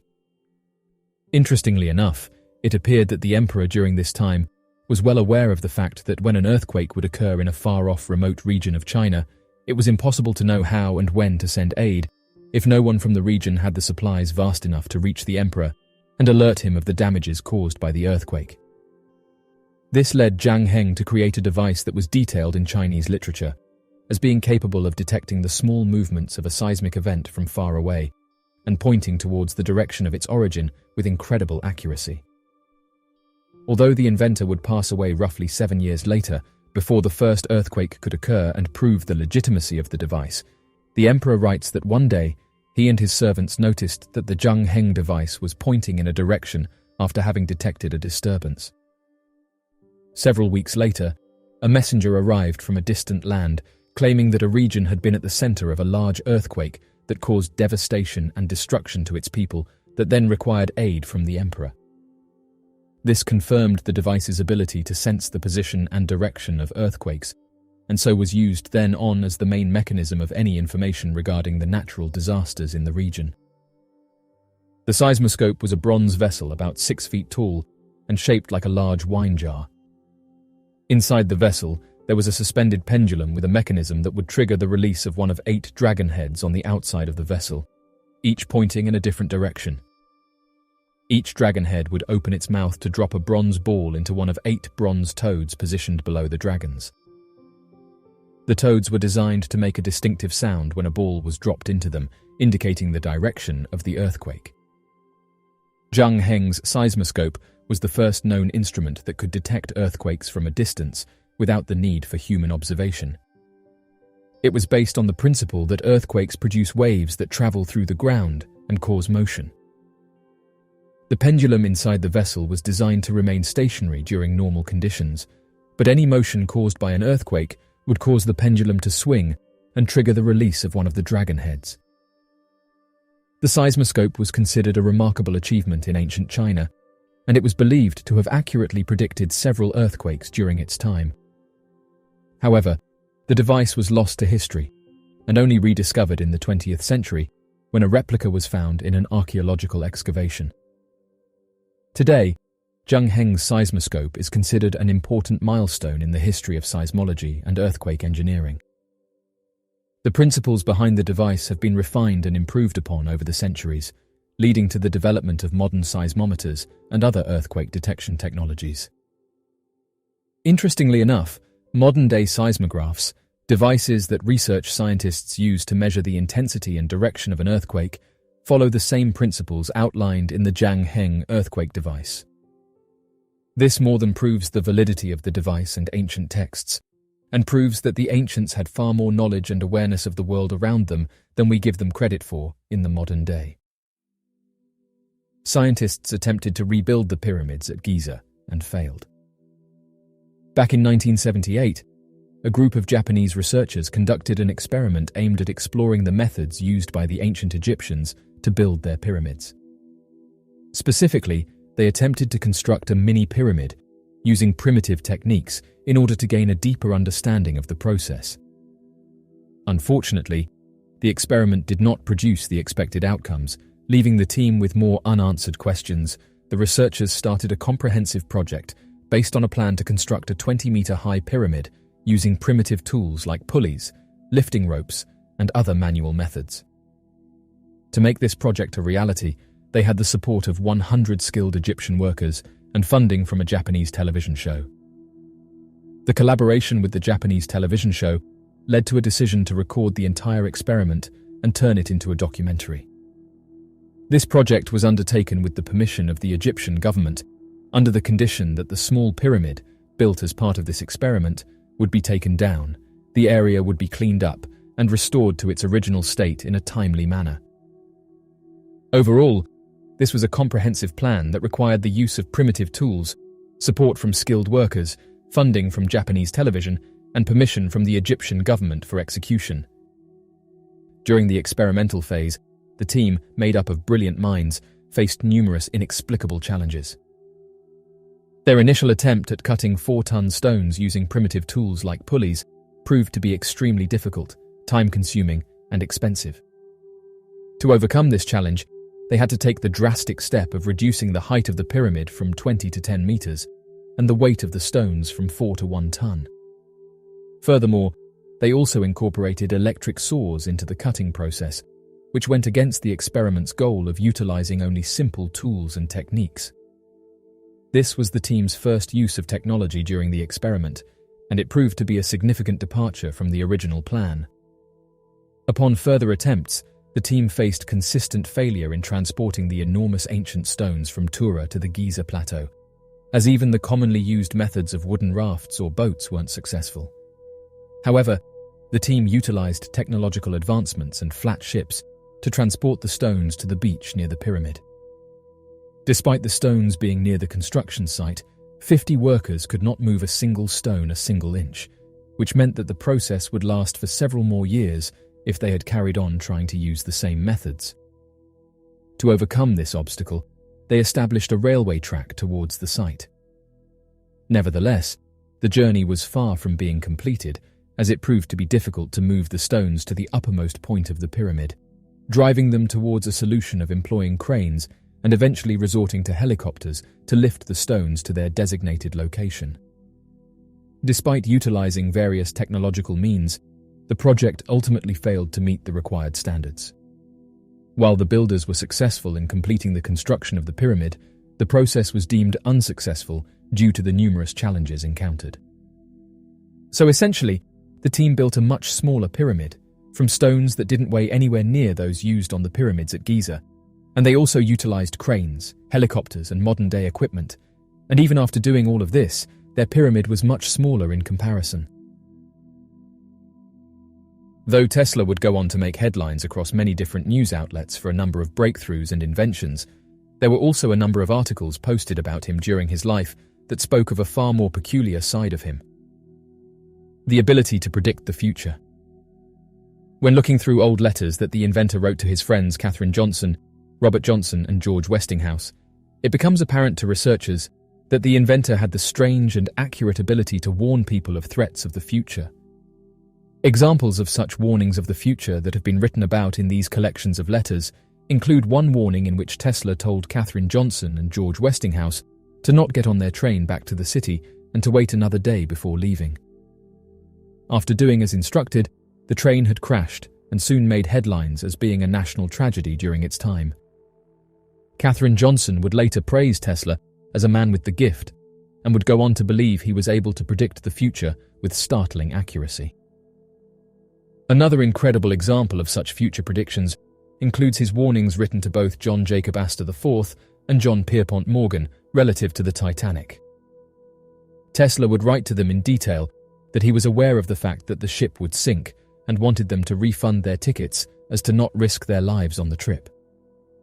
This would lead J.P. Morgan to quickly refund his ticket, believing that Nikola Tesla also had the ability to predict the future, whereas John Jacob Astor IV, a close friend of Tesla's, would dismiss the letter believing Tesla to be paranoid. John Jacob would later be one of the most notable figures left behind on the Titanic, known for cracking a variety of jokes before falling into the icy waters. The earthquake machine. One of the most peculiar reports that surround the inventor Nikola Tesla is that of his oscillating machine that is believed to be able to cause mini-earthquakes within his vicinity that become increasingly more powerful as the machine is left on for a prolonged period of time. Though many claim that the reports are nothing more than exaggerated accounts, the original event was recorded by a reporter back in 1912 after interviewing Tesla, of whom gave a detailed account of his first attempt of testing the machine in practical terms. According to the inventor himself, he brought a small version of his oscillating device, no larger than an alarm clock, and attached it to the steel framework of a building still undergoing construction. After adjusting the oscillator, the building began to tremble, and the steel workers all across the structure quickly came down, believing that an earthquake had just occurred. The police had been called shortly after, as an investigation quickly began, causing Tesla to quickly retrieve his device and leaving shortly after. Although many now believe that the story was made up by Nikola Tesla for nothing more than additional media attention, others disagree given the fact that, theoretically, if an oscillating device could match the resonance frequency of an object, it could begin to cause it to vibrate and tear apart similar to that of a violin shattering a crystal glass. The mysterious radio signal from space. Looking through the many letters that Nikola Tesla had written to friends and colleagues shows that the eccentric inventor had a firm belief in that of advanced life. This belief came from his rather interesting claims that he had engaged with radio communications with an advanced civilization from the Martian surface that was sending him numbers and other brief messages for him to decode. The strange fact that led to the most credence surrounding this theory is that of Tesla's invention of the radio device, far before any other inventor was nearing the creation of such a device. This means that though Tesla would be the first human to have created the radio, there were others well aware of the use of radio waves to communicate with Tesla when his device was first completed. According to the claim, Tesla wrote extensively in his notes that when he made the first radio capable of receiving and broadcasting his signal, as soon as he turned on the device, he could already hear another person's voice on the other side. He would later go on to claim that the people transmitting him a signal were those of beings living on the surface of Mars, and that they were attempting to make first contact with him. This was only made more eerie, as Nikola Tesla wrote that this voice was that of a man calling out his name, saying, "Tesla, 1, 2, 3, over and over again, before the signal cut out entirely." Many researchers speculate that this signal could have been nothing more than background radiation, misinterpreted by the inventor, that was caused by a solar wind of the sun. However, many believe that perhaps something far more creepy could have been going on in the background. No explanation for this strange occurrence has been provided, and still many more speculate that perhaps Nikola Tesla made contact with something not quite human. Ranging from advanced beings to time travelers, many seem hell-bent on trying to discover the root cause of Nikola Tesla's first received broadcasts. In history, it is often remembered that alchemists were nothing more than crazed mystics that were ostracized by the academic scholars and scientists of their time, only to later show evidence of their discoveries that would be quickly renamed and adopted by scientists as chemistry, while those going by the name of alchemy were still at the forces of ridicule. It appears that, for the special case of Nikola Tesla, the very same story applies to the inventor as well. Tesla had often been referred to as a mystic throughout his life, believing in a number of strange theories, and sometimes even magical beliefs that led to him being considered an outcast by the academic community of his time, as well as being ridiculed by his professor during his time spent at a university. This ridicule would also carry over into his career, as he would often discuss, on length, the concept of the ether. The ether has often been a mystical, invisible energy that makes up the universe, referenced in old folklores and legends. Tesla would talk at length about his discoveries on the ether and making bold claims that, in the future, the ether could be tapped into and would allow people to see each other and communicate over great distances instantaneously on small telephonic devices. This led to the worsening of his ridicule, and even many claiming that Tesla had lost his mind in his older age. Interestingly enough, he would later prove to be correct in his belief of the ether, arguing that all matter is created from the ether and is nothing more than energy, wave, and frequency. Though the ether of today is referred to as the electromagnetic spectrum, the forgotten term used by Tesla, and the accuracy of his mysticism still shines through in the modern day. The mystery of the fortifications of Mycenae. The fortifications of Mycenae are a series of defensive structures that surround the ancient city of Mycenae in the northeastern part of the Peloponnese Peninsula in Greece. The fortifications are thought to have been constructed during the Late Bronze Age, around the 13th century BCE. The walls are made up of two main sections, the outer walls and the citadel walls. The outer walls form a roughly triangular shape around the city, while the citadel walls enclose the Acropolis on top of a hill. The walls are made of large blocks of limestone and stand up to 13 feet high in some places. One of the most impressive features of the fortifications is the Lion Gate, which is the main entrance to the citadel. The gate features two massive stone pillars, each carved with the relief of a lion. The gate is also decorated with a triangular relief depicting two lions facing a column, which is believed to represent the unity of the Mycenaean rulers. The walls were likely built for defensive purposes, as the city was a major center of trade and commerce during the Late Bronze Age. The walls would have protected the city from invaders and provided a sense of security for the people living inside. The fortifications are considered a masterpiece of ancient engineering and are recognized as a World Heritage Site. They provide a glimpse into the architectural and defensive capabilities of the ancient Mycenaeans, who are widely regarded as one of the most important civilizations of the Bronze Age. The walls were built using a technique called Cyclopean masonry, which involved fitting together large, irregular stones without the use of mortar. The stones were cut to fit together as closely as possible, with smaller stones used to fill in gaps.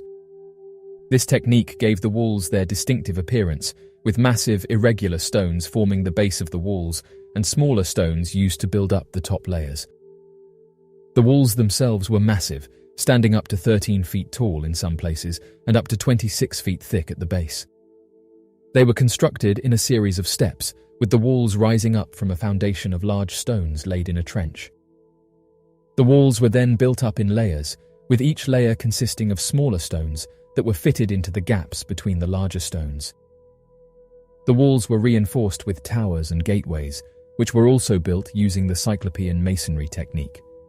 Cyclopean masonry is a style of construction used in ancient times, characterized by the use of massive stones that are roughly shaped and fitted together without the use of mortar.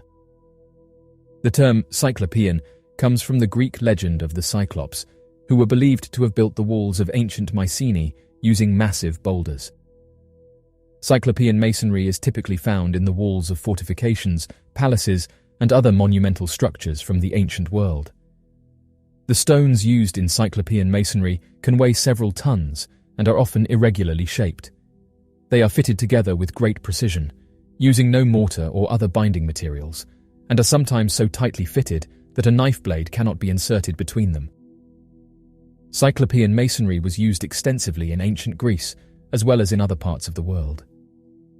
The technique of building with massive, irregular stones without the use of mortar has been used in various cultures around the world, including ancient Egypt and Mesopotamia.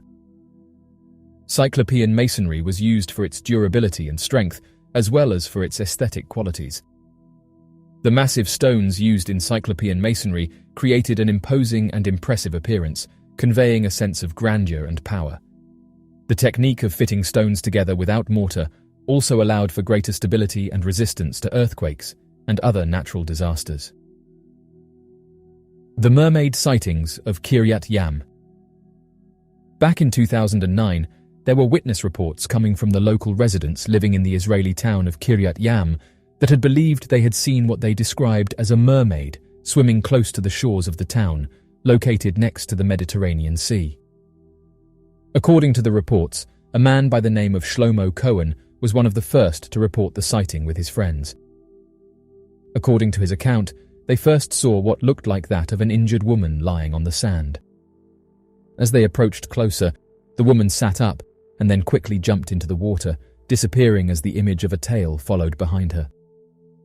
Others claim that, at sunset, you can catch a glimpse of mermaids swimming by the shore that will wave at onlookers or get close to the surface of the water to be seen. Interestingly enough, the increased number of these sightings have left researchers in the town wondering what could be causing these strange sightings. In order to get to the bottom of the claims, the town has offered a $1 million reward for anyone of whom can gather evidence as to the creature's origin and likeness. This has led a number of different researchers, tourists and enthusiasts racing to try to uncover the cause of these sightings and what could very well be the truth behind the accounts. Given the fact that accounts of mermaids have been reported all throughout history, as well as mermaid-like creatures being referenced in nearly all mythologies, this could very well mean that Israel has seen the first mass-reported sightings of such creatures in the modern day, and that, very soon, they may be rediscovered once again. The first reported sightings of mermaids date back to ancient Assyria, around 900 BC, where they were depicted as half-human and half-fish creatures in artwork and mythology. However, the most famous and enduring mermaid legends come from Greek mythology, where they were known as sirens and were said to lure sailors to their doom with their enchanting songs. In medieval Europe, mermaids were often associated with Christian religious symbolism and were seen as a representation of temptation and sin. However, they were also believed to have healing powers and were sometimes depicted as saints or angels. Throughout history, many sailors and fishermen have reported sightings of mermaids, and some cultures still believe in their existence today. The Wheel of Spirits. Located at the Golan Heights is that of a massive ancient megalithic structure referred to by locals as the Wheel of Spirits. The entire structure is made up of more than 40,000 basalt rocks placed in circles radiating from a central mount that's roughly 15 feet high at its center. The outermost circle of the structure is roughly 520 feet in diameter and stands at 8 feet tall. Referred to by archaeologists as the Rujim el-Hiri, the ancient megalithic structure has a number of strange traits that make it a mystery in the modern day and a center for rumors and urban legends surrounding its dark past. A well-known archaeologist by the name of Rami Arav, after spending a considerable amount of time investigating the site and looking into the recovered minor artifacts, came to the conclusion that the site was more than just a massive structure of religious significance and was, quite obviously, that of a religious site for a cult. He also believed that the cause for the creation of the concentric circles as that to prevent people from disturbing the rituals that would take place known as the Dharma. This has led many to believe that the site holds a terrible curse and could have been used in attempts to summon dark entities. Today, many claim that the site is haunted and could be a portal into another world that connects our reality with a much darker one.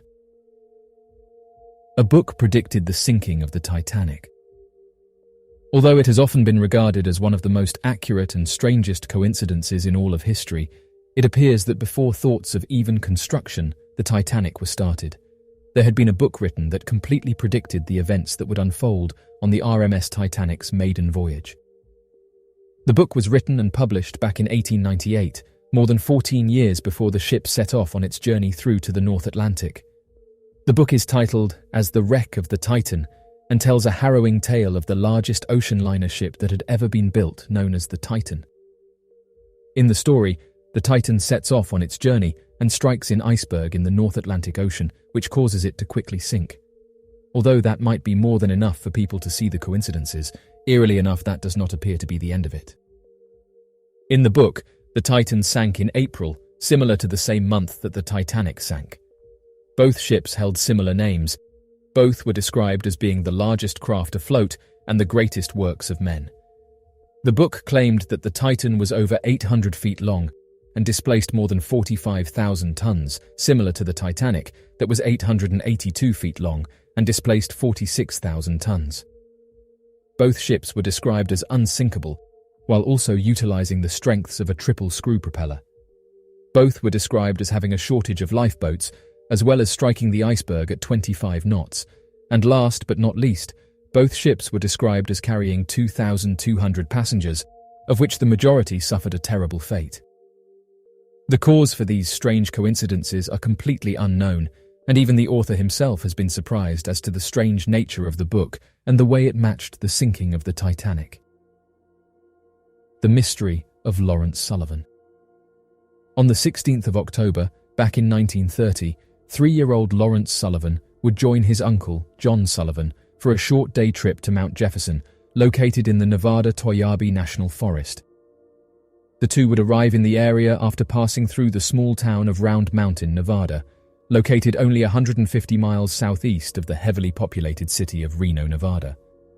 The town of Round Mountain, with a population of a little less than 2,000 residents, and the surrounding area is considered by local residents as being an isolated location found within the heart of the Nevada desert. Although the region is not considered a frequently visited hotspot for tourists or hikers, the reason for why John and Lawrence Sullivan would be in the area was due to John's primary source of income. According to close family members, John worked full-time as a prospector and would buy the land rights to a plot in order to mine and sell natural mineral deposits in the area. It was often common for John to travel out to isolated areas, often in the middle of nowhere, to first survey the land and check to see if there were enough natural resources that would make the initial investment worth the risk, before purchasing the land and adjacent properties. It would be shortly before his trip to the isolated heart of the Nevada desert that he would offer to bring along his nephew, as he expected to be in and out of the area fairly quickly, and had no plans of letting the boy leave his vehicle after arriving at the property. It would be only a few hours before noon that John and Lawrence Sullivan would arrive at Mount Jefferson, one of the tallest mountains a part of the Nevada Desert Mountain Range, with a peak elevation of about 12,000 feet and covered with dense foliage and large trees. After traveling to the end of the road leading to the prospecting site, located at the base of Jefferson Canyon, John would park his car at the 7,600-foot elevation point and give the explicit rules to Lawrence that he was not to get out of the vehicle for any reason and that he would soon return. Shortly after, John would then leave the vehicle and hike up a small nearby hill to get a better vantage point of the land. John Sullivan would later tell investigators that he remembered walking to the top of the hill and looking over to see Lawrence still sitting in the car as they both waved to each other. After waving, John would then travel to the other side of the hill, out of view of the vehicle. Within the span of about 10 minutes, John would claim that he would inspect the area, mark any interesting features such as a small creek, types of trees, and open areas that would make excavating much easier, before returning back to the vehicle and noticing that Lawrence Sullivan had disappeared. Panicked at the thought that Lawrence may have wandered off and become lost, John Sullivan would spend the next half hour in the area, calling out for Lawrence to return while searching the surrounding area. After being unable to locate any sign of his nephew, John would leave the area to travel to the nearest town to report the disappearance and to ask for help in the search for him.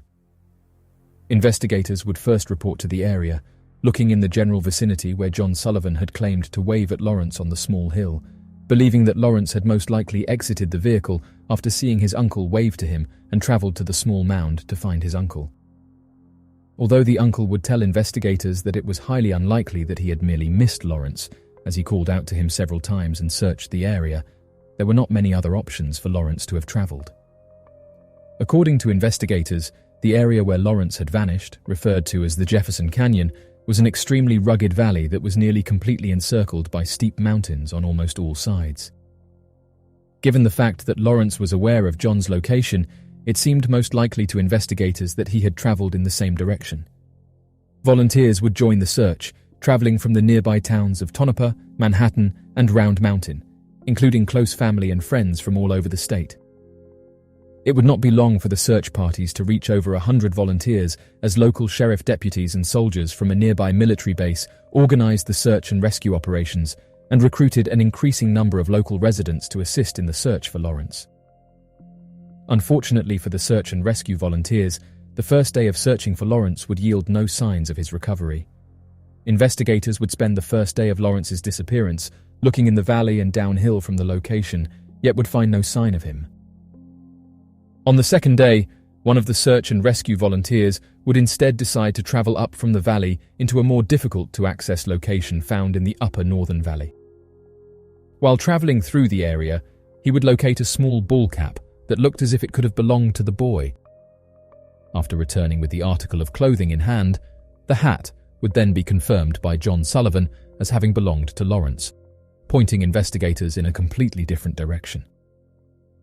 The area where Lawrence's cap had been found was in the complete opposite direction from where John Sullivan had been standing when waving back at Lawrence, as well as being located at a much higher elevation, implying that Lawrence must have exited the vehicle and immediately began ascending the steep mountain in the opposite direction from where investigators had initially theorized. Despite relocating search efforts around the upper part of the northern valley where Lawrence's ball cap was found, the search and rescue teams would be unable to locate any other sign of the 3-year-old over the following day as they continued to comb the new region. Investigators would begin to fear the worst, as next to no sign of the boy had been uncovered throughout the search, except for the lone hat. Investigators also believed that if Lawrence had still been alive, they most likely would have found him, as all the searchers were constantly calling out to Lawrence, saying his name, covering a large earshot distance that expanded over every square inch of the canyon and in the upper northern areas. Desperate for answers, it would be at around this time that local newspapers and several rumors spread throughout the local communities would make outlandish claims and theories on the cause of the 3-year-old boy's disappearance. A reporter would print an article claiming that investigators believed that it was possible that, given where the hat had been found almost a mile away from John's vehicle and above nearly impossible to traverse steep mountain passes, Lawrence had most likely been picked up by a passing eagle and flown out of the canyon. Despite the fact that even the largest eagle species in the world would have been unable to carry a small human child, the supporting evidence for this claim was that there appeared to have been no footprints or tracks leading to where the hat was found, though investigators did find footprints leading away from the hat that matched Lawrence's shoes. Although search and rescue teams would use a trained bloodhound to follow the footprints, it would appear as if the trail would suddenly stop as the dogs would lose the scent a few hundred feet away, where the tracks would apparently disappear. After 2 days of being unable to find any sign of Lawrence, except for the recovered ball cap, the local county sheriff's department would reach out to a Native American tracker from a nearby reservation who was considered highly experienced in finding and recovering missing persons. Once the Native American tracker, a man by the name of Oscar Mike, arrived on site, he immediately would make the claim that he believed that a large animal had picked up Lawrence Sullivan a few hundred feet from where the ball cap had been recovered and carried him out of the canyon. Worried that the large animal could have been a mountain lion, Oscar Mike would tell family members to prepare for the worst. Following the trail from the footprints, Oscar Mike would tell investigators that it became apparent that the creature that had carried Lawrence was a highly experienced climber, as it appeared to have followed a path up the face of one of the encircling canyon walls, stretching at a near-perfect vertical slope for 500 feet. After equipping himself and a team of men with climbing rope, Oscar Mike would scale the towering wall while following evidence of the unknown creature's path until they reached a shelf only 3 feet wide.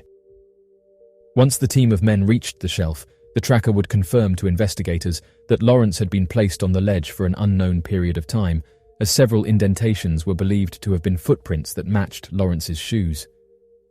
As the search and rescue teams continued through the area and ascended the mountain wall, it would be on the following day that the search for Lawrence Sullivan would come to an end.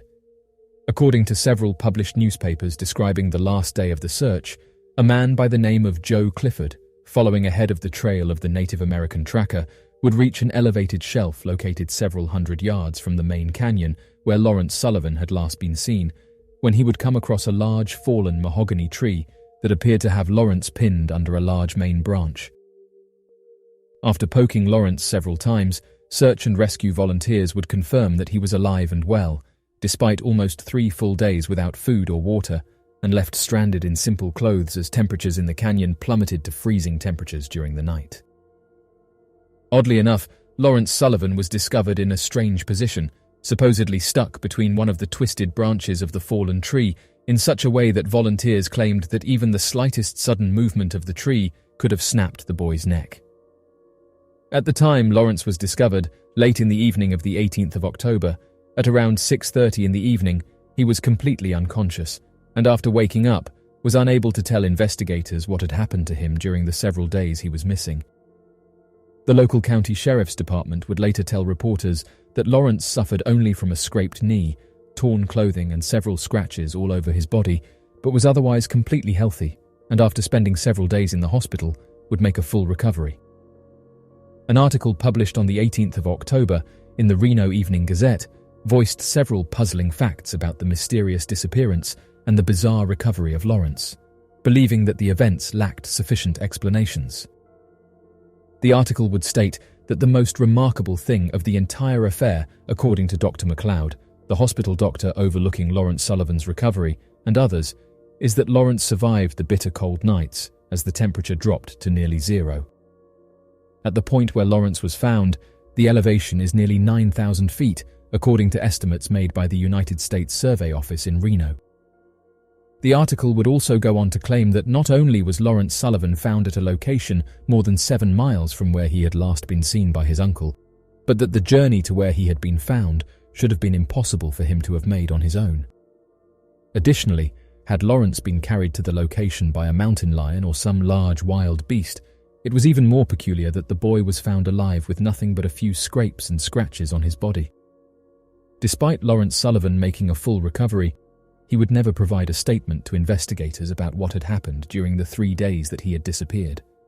To this day, the official explanation for Lawrence's disappearance and strange recovery was due to an eagle. Roger Shadinger. On the 27th of May, back in 1951, a 9-year-old by the name of Roger Shadinger would be reported missing sometime in the afternoon near the small town of Truckee, California. The circumstances surrounding his disappearance were considered so strange that investigators initially believed that Roger had been purposefully abandoned or something eerie was at play. When Roger would eventually be recovered, several strange statements made by Roger would raise even more questions when it came to his mysterious disappearance. Early morning, on May 27th, Mr. and Mrs. Harry Shadinger travelled to the small town of Truckee, California, from their home in San Diego and planned to spend the holiday fishing and enjoying the Sierras. It would be at around sometime in the afternoon that Harry would bring Roger with him to fish along the banks of a small waterway that was easily accessible from their vehicle, known as the Adler Creek, located on the northwestern edge of Truckee. Although easily accessible, the location of the bank of Adler Creek is considered one of the more isolated regions, resting at a height of about 6,600 feet in elevation, and rests right at the edge of the desolate, expansive wilderness of the Sierras to the northwest. While the two were fishing, Harry spent the majority of the time showing Roger how the equipment worked and trying to find an ideal spot where the fish were biting. Once in an ideal location, and with both of them standing a few feet away from each other, Harry and Roger talked about the trip and different plans they had for the holidays. However, after a few minutes, Harry suddenly noticed that Roger was quiet for a lot longer than normal, and so turned to where Roger had been standing but was unable to find him. Worried that he had wandered off on his own and gotten lost, Harry called out to Roger before leaving his spot and searching around the area for his 9-year-old son. After searching and calling his name for about 30 minutes, Harry started to realize that his son had completely disappeared, causing him to immediately get in contact with the local law enforcement agencies to ask for assistance in locating Roger. Shortly after being contacted, the Placer County Sheriff's Office and the Truckee City Police would join the family in searching for Roger that would include several hundred volunteers. Deputies, police officers, firefighter departments, community members, hikers, campers and local residents would all join in the search for Roger before the end of the day and would cover a massive radius before nightfall. After the search teams covered the entire area surrounding where Harry and Roger had been fishing, as well as combing the river to make sure that Roger had not drowned, the teams were confident that Roger was nowhere in the area and decided to expand their search and begin to explore in less likely areas. Additionally, by this point in time, search and rescue volunteers had been using the father's strategy and were yelling Roger's name, hoping to get a response of any kind, but were unable to find or hear any sign of him. As nightfall came and temperatures began to plummet, investigators and volunteers began to worry that if Roger had fallen into water or gotten wet from any of the small lakes that littered the region, he could potentially suffer from hypothermia and be unable to find shelter. As their concerns continued to grow, the sheriff's department decided to try a bizarre strategy in order to locate the boy that defies common sense. At the time of the disappearance, rumors of the boy's strange vanishing began to circulate around the town, with many residents of Truckee believing that the cause of the boy's disappearance was far more supernatural in origin than a boy just getting lost in the wilderness. It would be due to these superstitious claims and desperation in finding the boy that the Placer County Sheriff would turn to a Native American shaman for advice. According to several news articles covering the incident, a special Native American tracker had been brought in by the sheriff, who was originally from the town of Stillwater, Nevada. The Native American tracker, a man by the name of Archie Hicks, had several years of experience and training in locating people, as well as claims that he had a special spiritual connection that could allow him to sense the location of people and find them. Oddly enough, 28 hours after Roger had disappeared, the Native American tracker would recover Roger more than 9 miles away from where he had last been seen, and more than 1,000 feet higher in elevation. According to the official search efforts, shortly after arriving in the area, Archie Hicks traveled to an area where search criteria claimed that it would be highly unlikely for Roger to be at. Despite these claims, Archie Hicks believed that Roger would be found at a much higher elevation and would tell others that he could sense that Roger was in the area more than 9 miles away from where he had last been seen.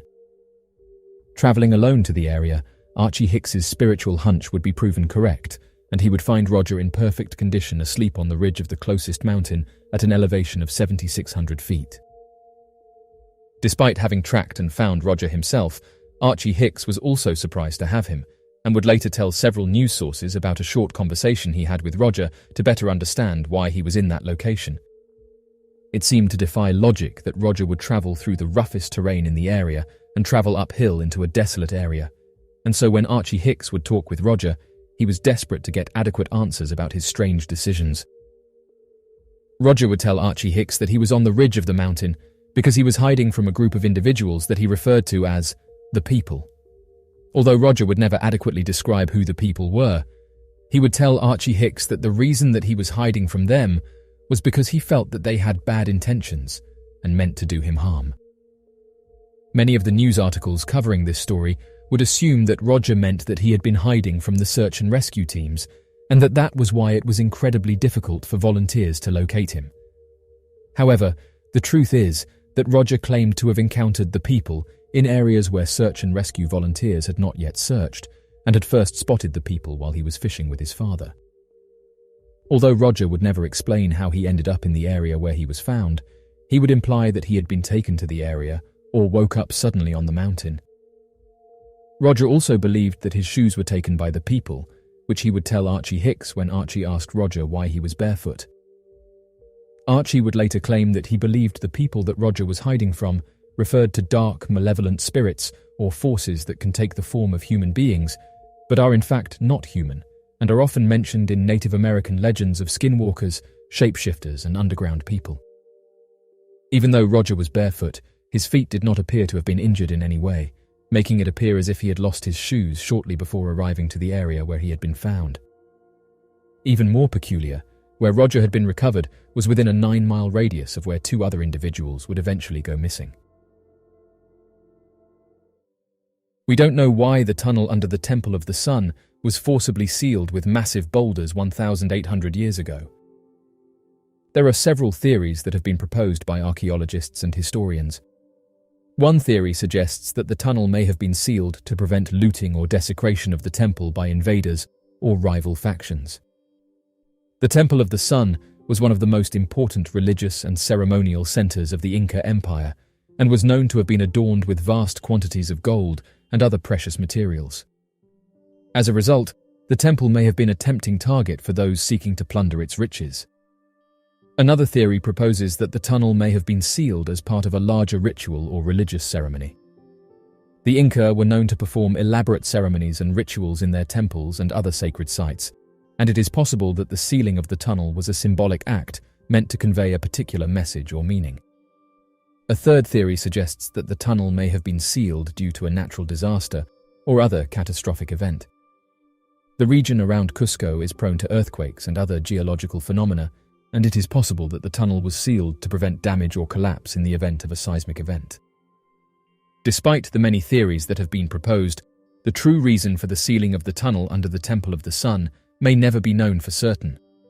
However, the mystery and intrigue surrounding this ancient structure continue to fascinate archaeologists and historians to this day. We don't know who built Teotihuacan. It is true that the builders of Teotihuacan, one of the largest and most important ancient cities in the Americas, remain a mystery to this day. The ancient complex was a city located in the Valley of Mexico, about 30 miles northeast of modern-day Mexico City. It was built by a civilization that thrived from about 200 BCE to 650 CE and was one of the largest cities in the world at its peak, with a population estimated to have been between 100 and 200,000 people. Despite its importance and scale, very little is known about the civilization that built the archaeological complex. The people who lived there did not leave behind any written records, and there are no known references to the city in the writings of the Aztecs or other nearby civilizations. This has led to much speculation and debate among archaeologists and historians about who the builders of the complex might have been and what happened to them. Some theories suggest that the city was built by the Toltecs, while others propose that it was built by the Maya or some other group of people. One of the reasons that the builders of the complex remain a mystery is that the city was largely abandoned by the time the Aztecs arrived in the region in the 14th century. When the Aztecs discovered the ruins of the city, they believed that it was the work of the gods, and so gave it its current name, which means the place where the gods were created in the Nahuatl language. Over the years, a number of different theories have been proposed about who the builders of the complex might have been and what led to the collapse of their civilization. Some scholars have suggested that the city was destroyed by invaders or a natural disaster, while others have proposed that it was a victim of internal conflict or social unrest. Despite the many unknowns surrounding the builders of the ancient city, their legacy can still be seen and felt today in the ruins of the city. The massive pyramids, temples, and other structures that they built continue to inspire awe and wonder, and are a testament to the remarkable engineering and architectural achievements of this ancient civilization. What happened to the Aztecs? The Aztecs were a powerful and advanced civilization that dominated much of Mexico in the centuries before the arrival of European explorers. However, their civilization was devastated by a mysterious disease that swept through their population, killing an estimated 15 million people in just a few short years. The disease, which is believed to have been a form of smallpox, was brought to the Americas by European explorers and spread rapidly among the native populations, who had no natural immunity to the disease. The outbreak is thought to have begun in 1520, when Spanish explorer Hernán Cortés and his men arrived in Mexico and began interacting with the Aztecs. The symptoms of the disease were often fatal, with those affected suffering from fever and exhibiting a painful rash that covered their entire body. In some cases, the disease also caused blindness and other serious complications. Despite the devastating impact of the disease, there were some survivors, and it is believed that those who survived were able to develop immunity to the disease over time. This immunity was eventually passed down to future generations, which is why smallpox is no longer a major threat in the Americas today. The impact of the disease on the Aztec civilization was profound and long-lasting. The loss of so many people had a significant impact on the social, economic, and political structures of the civilization, and many historians believe that it contributed to the eventual downfall of the Aztec Empire. The disease also had a profound impact on the Spanish conquest of Mexico, as it weakened the Aztec forces and made it easier for the Spanish to conquer and colonize the region. This conquest had far-reaching implications for the Americas as a whole, and laid the groundwork for centuries of European domination and colonization. Despite the devastating impact of the disease, the outbreak also had some positive consequences. It is believed that the outbreak of smallpox in the Americas played a major role in the development of modern medicine, as it spurred researchers to combat the disease. As of right now, the mysterious disease that wiped out the Aztecs was a tragedy of epic proportions, one that had a profound impact on the course of history in the Americas. While we may never know the full extent of the impact of this disease on the Aztecs and their civilization, it is clear that it was a defining moment in the history of the Americas, one that continues to resonate to this day. How did they build such impressive structures? The Aztec Empire, which thrived in what is now central Mexico from the 14th to the 16th centuries, is renowned for its impressive architectural achievements. From the towering pyramids of Tenochtitlan to the intricate canals and causeways that connected the city to the mainland, the Aztecs left behind a legacy of engineering and construction that continues to inspire awe and wonder today. So how did the Aztecs build these impressive structures? What tools and techniques did they use, and how did they overcome the many challenges posed by the environment and the materials they had available to them?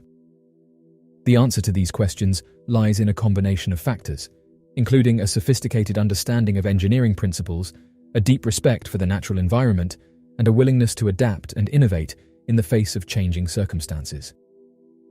One of the key factors that allowed the Aztecs to build their impressive structures was their understanding of engineering principles, including the use of mathematics, physics, and other sciences to solve complex problems. For example, the Aztecs were skilled in the use of simple machines, such as the lever and the pulley, which allowed them to move heavy objects with relative ease.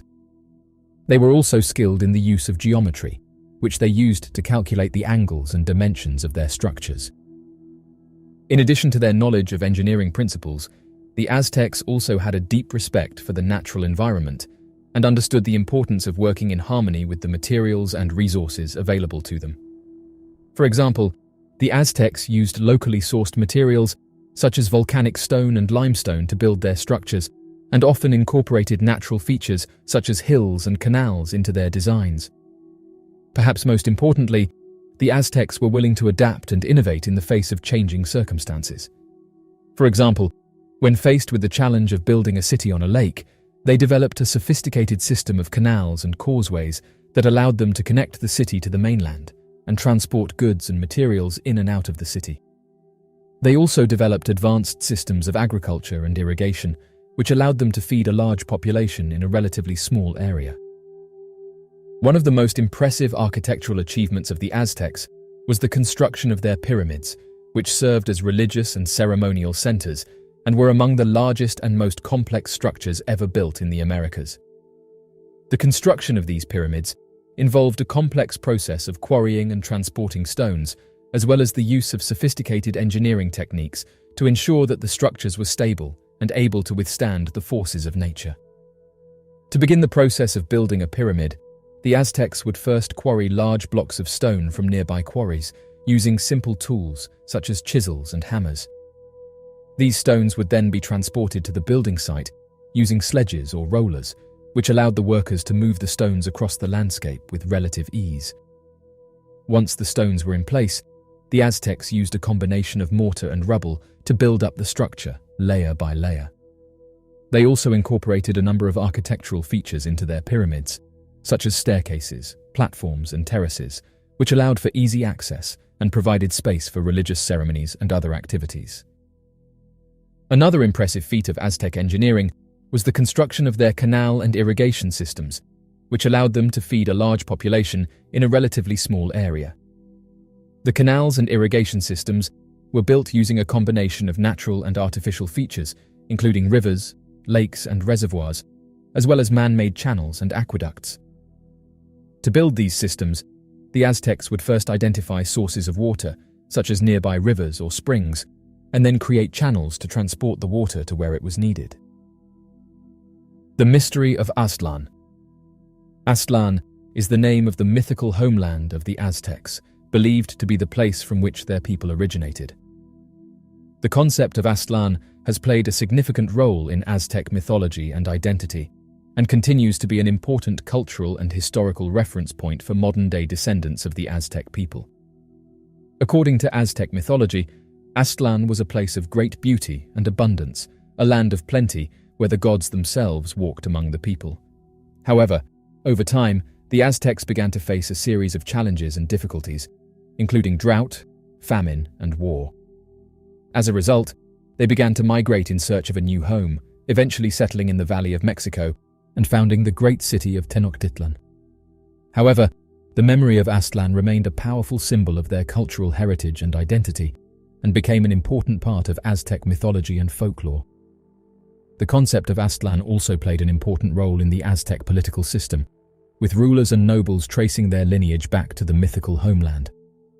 This gave them a sense of legitimacy and authority, and helped to strengthen the social and political bonds within Aztec society. Over time, the memory of Aztlan continued to evolve and transform, with different groups and individuals interpreting it in different ways. Some saw it as a literal place, a lost homeland that could be rediscovered or reclaimed. Others saw it as a symbolic and metaphorical concept representing the idea of a cultural and spiritual homeland. Today, the concept of Aztlan continues to be an important cultural touchstone for modern-day descendants of the Aztec people. It is celebrated in festivals and cultural events, and has been the subject of countless artistic and literary works. In addition, there is a growing movement among some Chicano activists and scholars to reclaim Aztlan as a symbol of Chicano identity and cultural heritage. This movement, known as the Aztlan movement, seeks to assert the rights and interests of Chicano people and to promote a deeper understanding of their cultural roots and history. The concept of Aztlan remains a powerful and evocative symbol of Aztec culture and history. It continues to inspire and inform the cultural practices and traditions of modern-day descendants of the Aztec people, and has played an important role in shaping their identity and sense of place in the world. As of right now, Aztlan is the name of the mythical homeland of the Aztecs, a place of great beauty and abundance that played a significant role in Aztec mythology and identity.